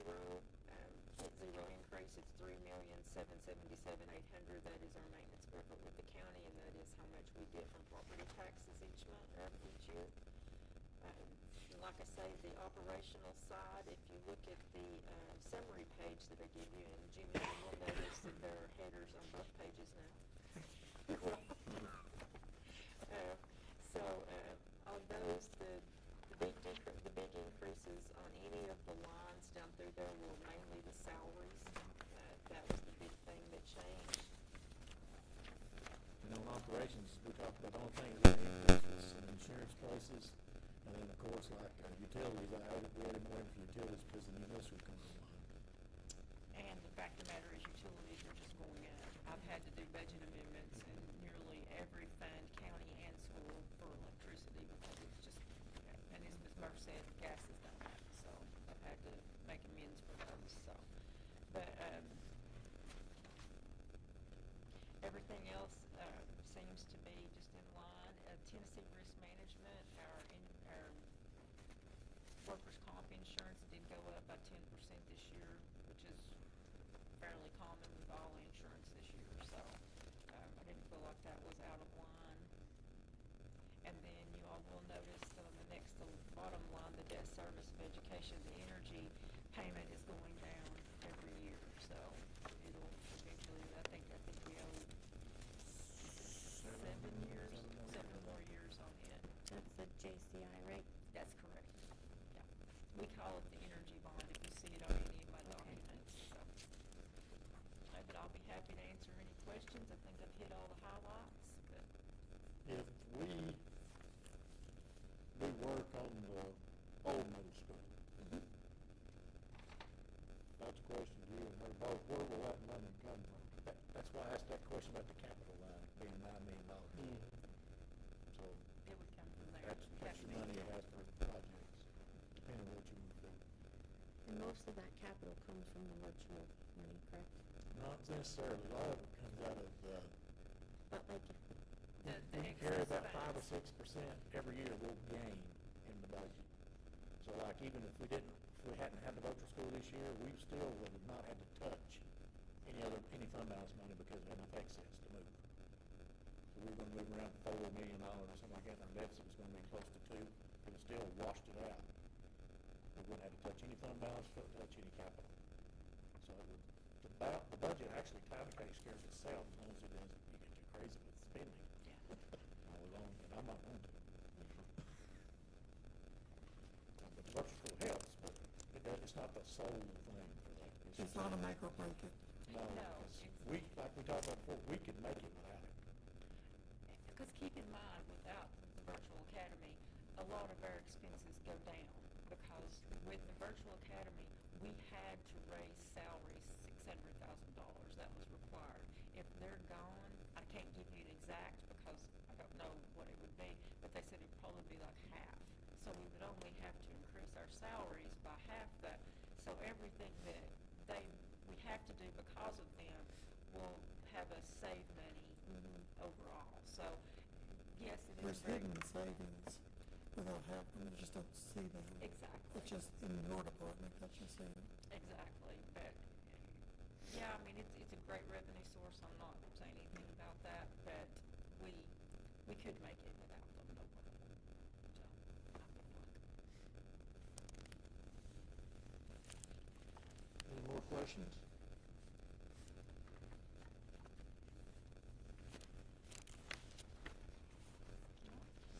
Thank you, Missy. Thank you guys so much, and thank you again for the plaque. I Thank really you for all you appreciate it. do. You all are awesome. Thank you. Okay, we'll move on to number 18, discuss FY 27 consolidated applications for federal funds. Okay. We finally got preliminary allocations. They were very late this year. And I'll hit the highlights for you. Title I decreased $46,725.40 from last year's preliminary allocation. Title II increased $1,480.60. Title III, which is our ELL student population, it increased $3,404.46. A lot of that increase is due to TNBA because that's where most of our ESL students are. They have like triple the number we do in brick and mortar. Title IV, it went down $4,722.39. Title V went up $7,580.02. So it's a little bit of up and down, up and down. We're going to do pretty much the same program we did last year. The only thing that really changes is in Title I, we're taking on one of the preschool teachers that the voluntary pre-K grant has this year, because voluntary pre-K is either decreasing or the salary benefit increases, and we were able to absorb that. We have a teacher assistant at Luttrell and one at Maryville this year. Next year we'll have 2 at Big Ridge, and the ones we have this year will be general fund. Basically, that's the only changes we have. Any questions?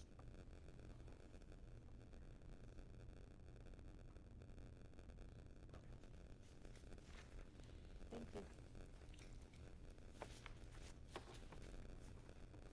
Okay, next item is discuss library board. I spoke with the library board on, they'd talked about helping out with their summer reading program for next year. And what they're asking for is $8,500 to do Luttrell and Maynardville in that combined project. And they can provide more info on it, but that's what they're looking at to do, because they're really wanting to expand that program and do a major reach out, and they've talked to Lauren and some others, and but that's what they was asking. That 85, is some of it come from the county?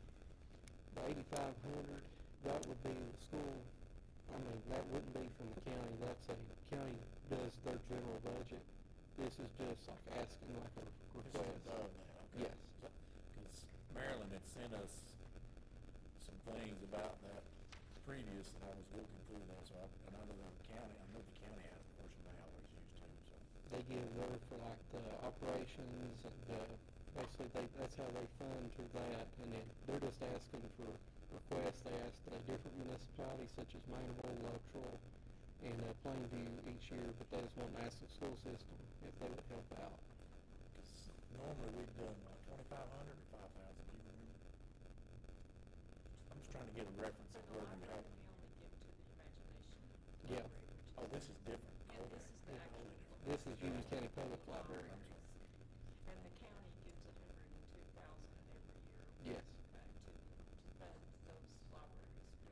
That covers their salaries and a lot of their operational charges. But this, I think what Charlie is asking for tonight would be just from the school system to fund the library's summer reading program. That would be Maryville Library and Litchfield. Yes. Am I correct? Would that Yes, be ma'am. primarily salary? I'm sorry? Is that primarily for salary? No, sir, that's the program, like the activities, that's like the books, that's like the different reading programs they have through that. And then they do 2 or 3 big events, and then they have a kickoff, and then they're trying to do more with it because they're limited of what they can do now because of the budget. How, I'll just ask Yeah, questions. you're good, Jimmy. How do we get feedback of some accountability of what our money has been spent on? I can get you a budget layout of what, because Tamika Chesney is she's over the library right now, and she had a breakdown. I can get you all the breakdown of what that would look like, and then we can report how it's spent back to the board. So I'm assuming she has some kind of like line items. Yes. This much for books, this much for Yes. certain activity things they got going on. Yes, sir. So they already do a summer reading program, but you're saying it's more limited because Yes. they don't have money to do more. Unfortunately, it's limited because their operations has went up significantly, and they're kind of limited what they do, and then basically literacy feeds back into the school system, and helping them, they think that would help out with their ELA and their reading and different programs, so. But I can get you a broken down list of what that allocation, what that would look like. Do we know about how many kids each serves and like what exactly, what does their summer reading program look like? Like, is it, do kids come in and, it's been a long time since my kids, what exactly does it look like? Do they go into the library or do they?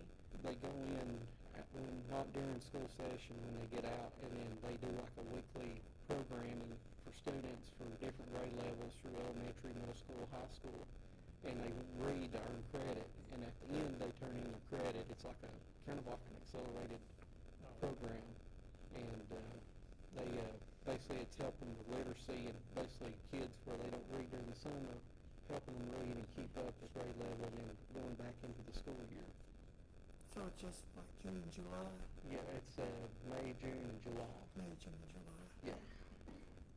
And they, I can get you that, what they're broken down, to make more clear. You said it was Maynardville and Luttrell, right? Maynardville Public Library and Luttrell Library. Okay.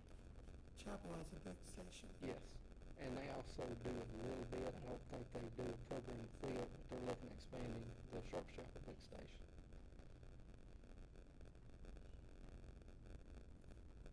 Will they actually purchase books with this money? They do books and stuff. I wish I had that in front of me, and then the service, that book that I get passed out, it's been 2 or 3 board meetings ago, it had the actual numbers in that. And so, if y'all have it on hand.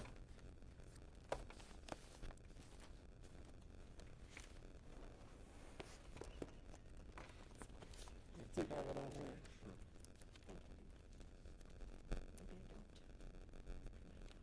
But I can get you some more info on the program.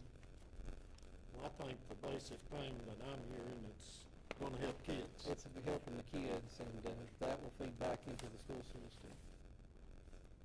And then, Can I say something? Yes, sir. As the former vice chair of that board, I've recently had to get off the board. Tamika keeps immaculate Yes. statistics of how many kids come, how much they read, all this kind of stuff. She's done this for years. It's a really good program. They're just struggling right now to keep it going. Maryville has not offered to up their donation. Luttrell did, and I appreciate them. But that's why we're coming to you. Because this does help your kids in the summer, and it also helps homeschool kids. And about ordering the books, I think the way you do, it does follow the state guidelines that they just sent to the libraries. There will be nothing there that is not approved by the state. Thank you. Tamika does an excellent job. She does. You know, Speaking from, we work next door to the Maryville Library, of course, that's where our office is, and at the end of the day, I always have my cameras pulled up, and it's amazing the traffic of children that are walking from the schools down into the library, so she is seeing a lot of children, because I just see it nonstop from 3 o'clock to 4 o'clock, they're meandering in, but she's usually always got some kids over there on the computers. So I wasn't necessarily wanting to have a budget. I was thinking after the fact, could we get a document? Yeah. For the accountability to say, hey, this is what you all did, this is what it looks like. Because I'm all in favor of doing whatever we can for the libraries. But I think because we're a board yes.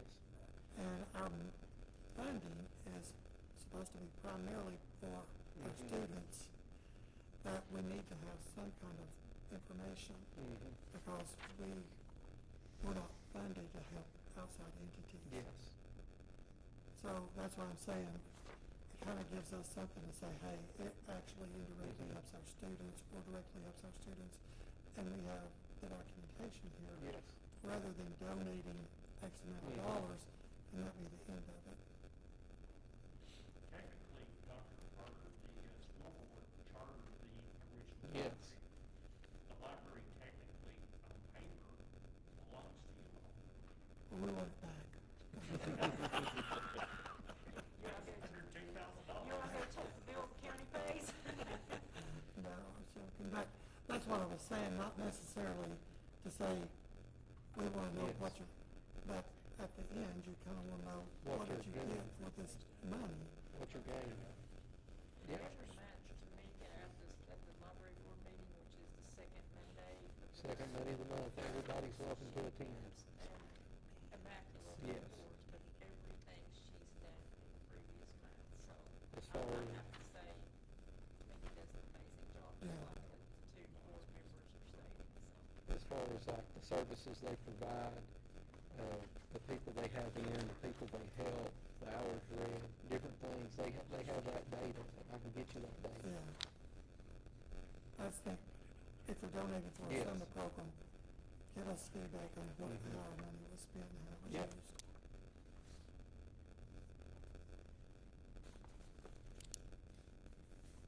Any more discussions? I think we need to take a short recess.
order, I got a ball game to go to. Let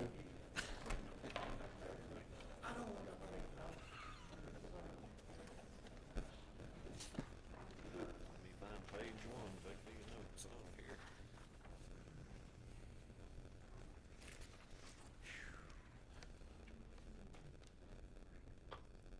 Okay, everybody stand and, Earl, will you lead us in the pledge, sir? I review I pledge allegiance to the flag of the United States of America and to the republic for which it stands, one nation, under God, indivisible, with liberty and justice for all. Please remain standing. Rebecca, will you lead us in prayer? Dear Lord, we just thank you so much for this opportunity to come and discuss the business of Union County Schools, Lord. I lift up this meeting to you, Lord. I lift up the proceedings. I lift up our decisions, Lord, that you would be honored in them, Lord, and they would ultimately be a blessing to Union County students, Lord, and that we would be good stewards, Lord, of the students here in Union County. And I pray for our teachers. I pray for our staff. I pray for the administration, Lord. I pray for Mr. Clay in central office. And I pray that in all that happens in Union County, Lord, it would be for good, Lord, for these kids, Lord, and for our community and for your name. We thank you and praise you. In Jesus' name I pray. Amen. Amen.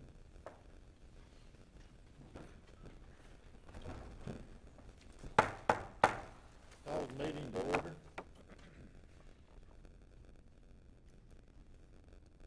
Make a motion that we approve the agenda and we amend the agenda. We amend it with, number one, we add a middle school coach supplement vote of $28,000.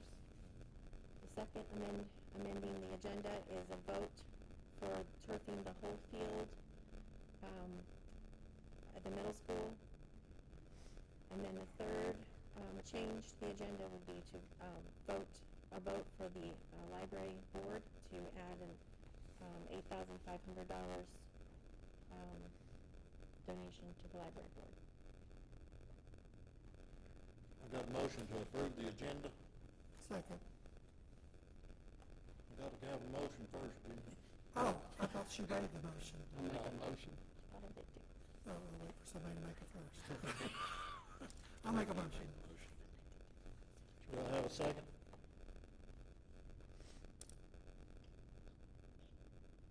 Okay, where are we? I thought she made the motion. Rebecca did make a motion to And then I amend second the the motion. agenda, and you seconded it, Yeah. correct? Yeah. All in favor? Yeah, all in favor? Opposed? Motion carried. First item on the agenda is to approve or disapprove the extension of the director's contract. I'll make a motion to approve. I'll second. Now, Rebecca, can I clarify your motion? Correct. What exactly is your motion? We approve the extension of the director's contract. What's the duration? Yes. 1 year. 1 year With with the insurance. insurance. Yes, as we discussed. Of the dependent alone?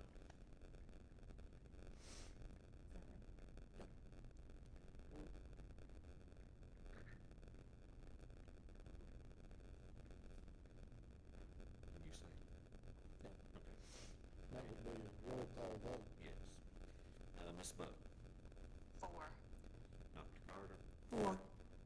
Mr. Collins, 4. Mr. Cook, 4. Mr. Hamilton, 4. Ms. Locke, 4. Mr. Washington. 4. The next one is public comments, and don't look like we have any.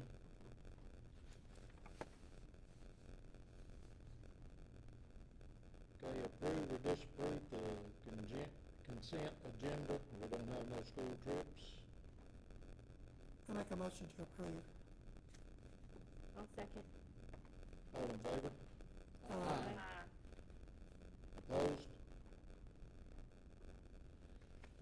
next item is to approve or disapprove budget amendments and transfers. I'll make a motion to approve. A second. All in favor? Okay, it's roll call. Ms. Buck, Four. Dr. Carter, Four. Mr. Collins, Four. Mr. Cook, Mr. Hamilton, Four. Ms. Lot, Four. Mr. Washington. Four. Okay, we don't have no surplus items, and we don't have no contracts. Approve or disapprove the 26-27 general purpose school budget. Motion to approve. Can I ask a question? So is this 141, 142, 143, 145? That's what I need tonight, yes. I didn't know when it, just general purpose, I didn't know if that was including all of them. Okay, I second. Okay, this is gonna be a roll call vote. Ms. Buck, Four. Dr. Carter, Four. Mr. Collins, Four. Mr. Cook, Four. Mr. Hamilton, Four. Ms. Lot, Four. Mr. Washington. Four.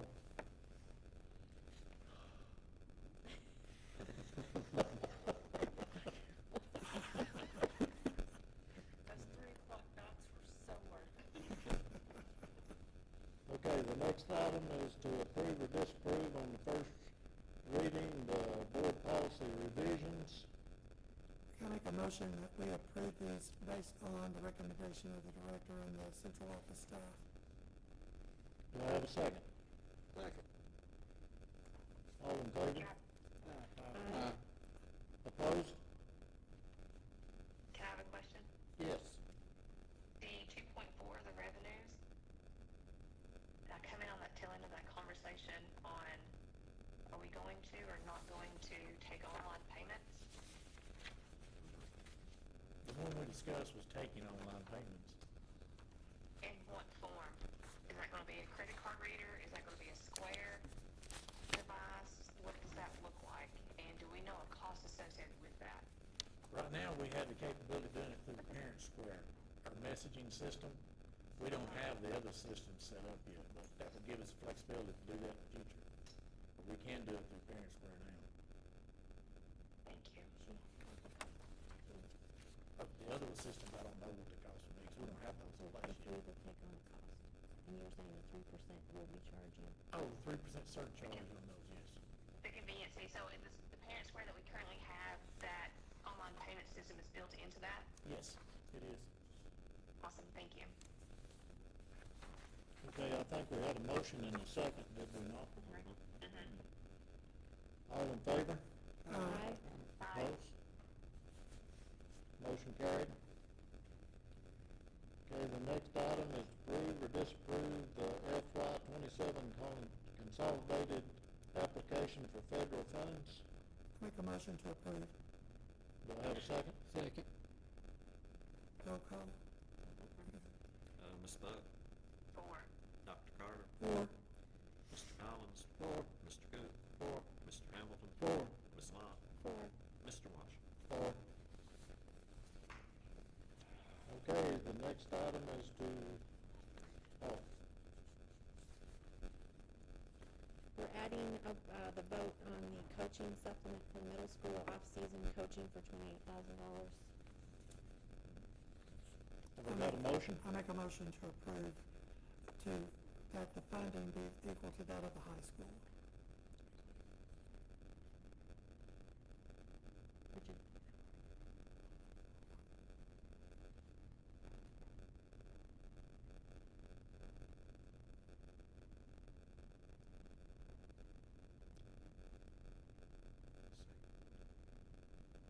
I'll second.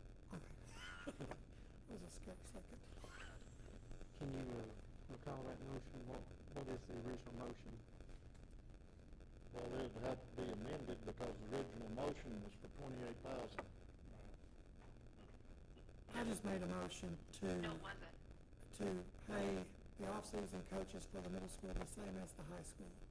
Correct. I don't know Which what that is- amount would be. Currently, the high school's 48,000. That's what they have, that's their hours.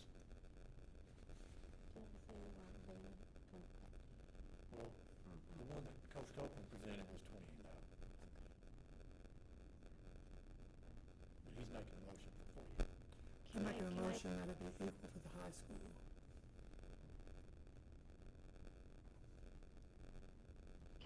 Rebecca, are you wanting to withdraw your second? I'm willing to withdraw based on the pleasure of the board and Mr. Clay, your advice. I didn't realize there was a discrepancy there. No, well, we talked about that earlier, that his proposal was 28, the high school currently sits at 48, that's where it's at. Dr. Carter's asking you all to, his motion is for 48,000. I'll withdraw my motion, and if somebody else wants to make a motion, I'll withdraw my motion if someone else wants to make that motion.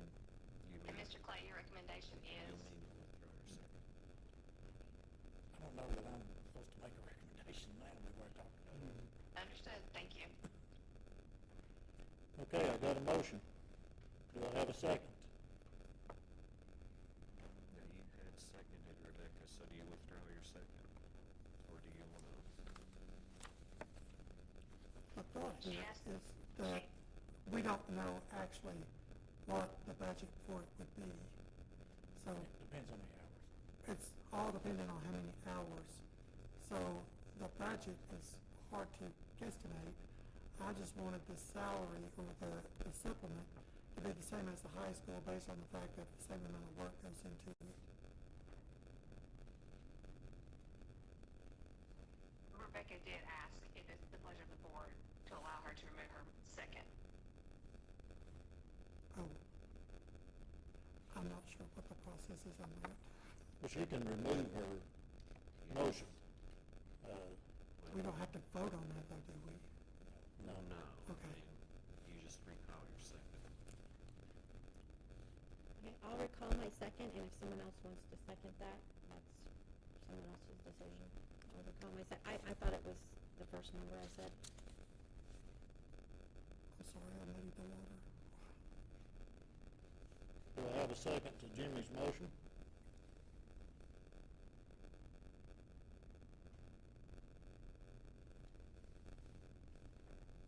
In that case, the motion fails. I make a motion to approve what's been presented to us at $28,000. I'll second. Got a motion and a second.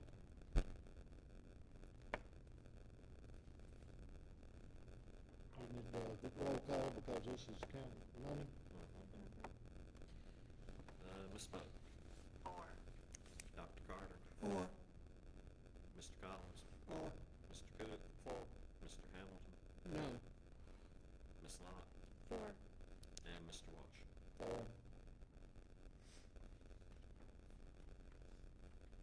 Okay, the motion carries. Next one, Rebecca. Okay, we're voting for the total, field, turf, the total field of the middle school, baseball and softball fields. based on softball fields. Make a motion to disapprove. I'll make a motion to approve. You can address the first one first. Okay, there's a motion to disapprove. Yeah, there's a motion to Okay. disapprove at the moment. Okay. Do I have a second? I'll second that.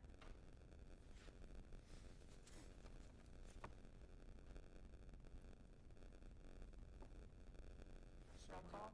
You need a vote on that motion in a second.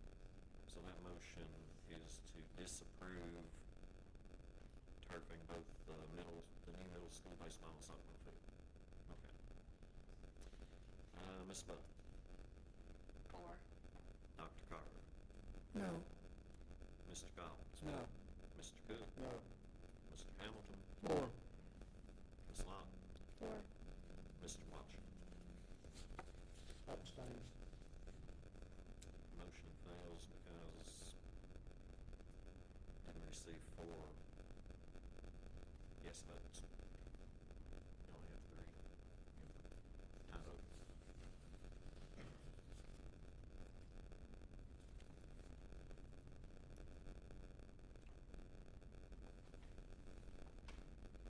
I guess we need another motion.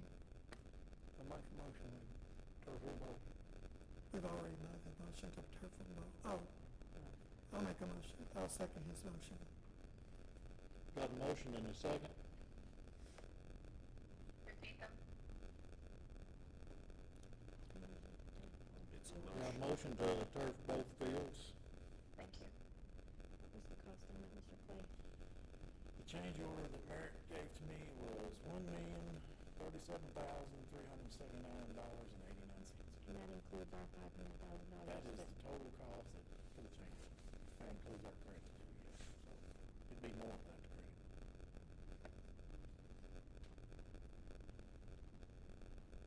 Got a motion and a second. Roll call. Ms. Buck, Against. Dr. Carter, For. Mr. Collins, For. Mr. Cook, Mr. Hamilton, No. Ms. Lot, No, I just can't spend that much money. Mr. Washington. No. That motion fails because you have 4 no votes. Okay. Can I make a motion that we do the infield option, turf? Got a motion to do the infield. Do I have a second?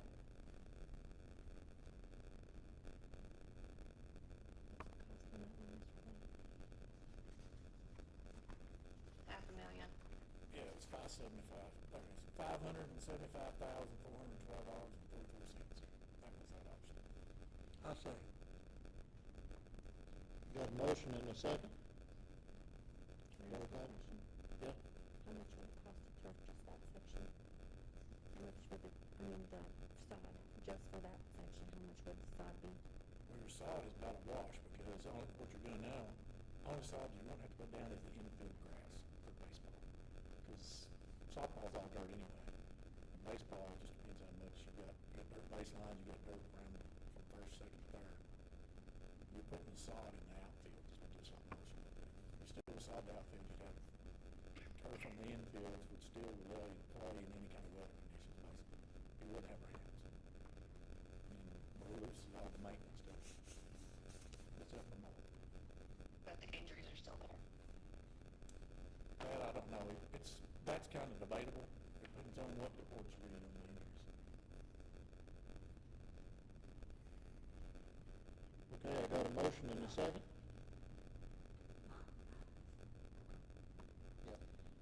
Okay. Ms. Buck, Against. Dr. Carter, For.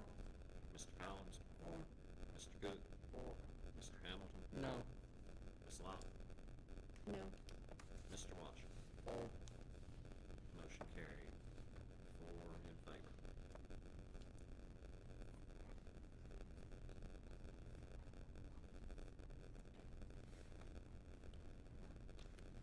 Okay, the next item is to set the date for the next board meeting. We have one more. One more, excuse me. Okay, this will, a vote on approving a donation to the library board of $8,500. Do I have a motion? I'll make a motion to approve. Do I have a second? I'll second.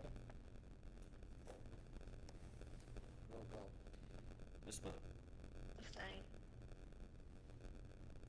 Dr. Carter, Abstain. Mr. Collins, No. Mr. Cook, No. Can I explain my decision? They taught me in court, anytime you use money that's supposed to be used for something and you use it for somewhere else, it's embezzlement. So I can't see us taking money out of the school system to fund it. Although I'm for the library, totally, but I think they need to go back to the county commission and get that money from where it originally comes from. okay. Mr. Hamilton, For. Ms. Lot, Against. and Mr. Washington. For. Motion failed. You had 2 abstain, 3 noes, only 2 in favor.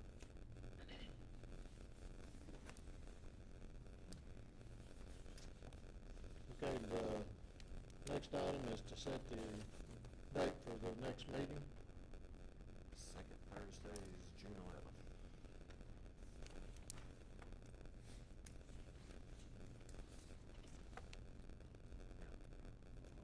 June 11th. Okay, the next meeting will be June the 11th. Do I have a motion to adjourn? Motion. Do I have a second? All in favor? Aye.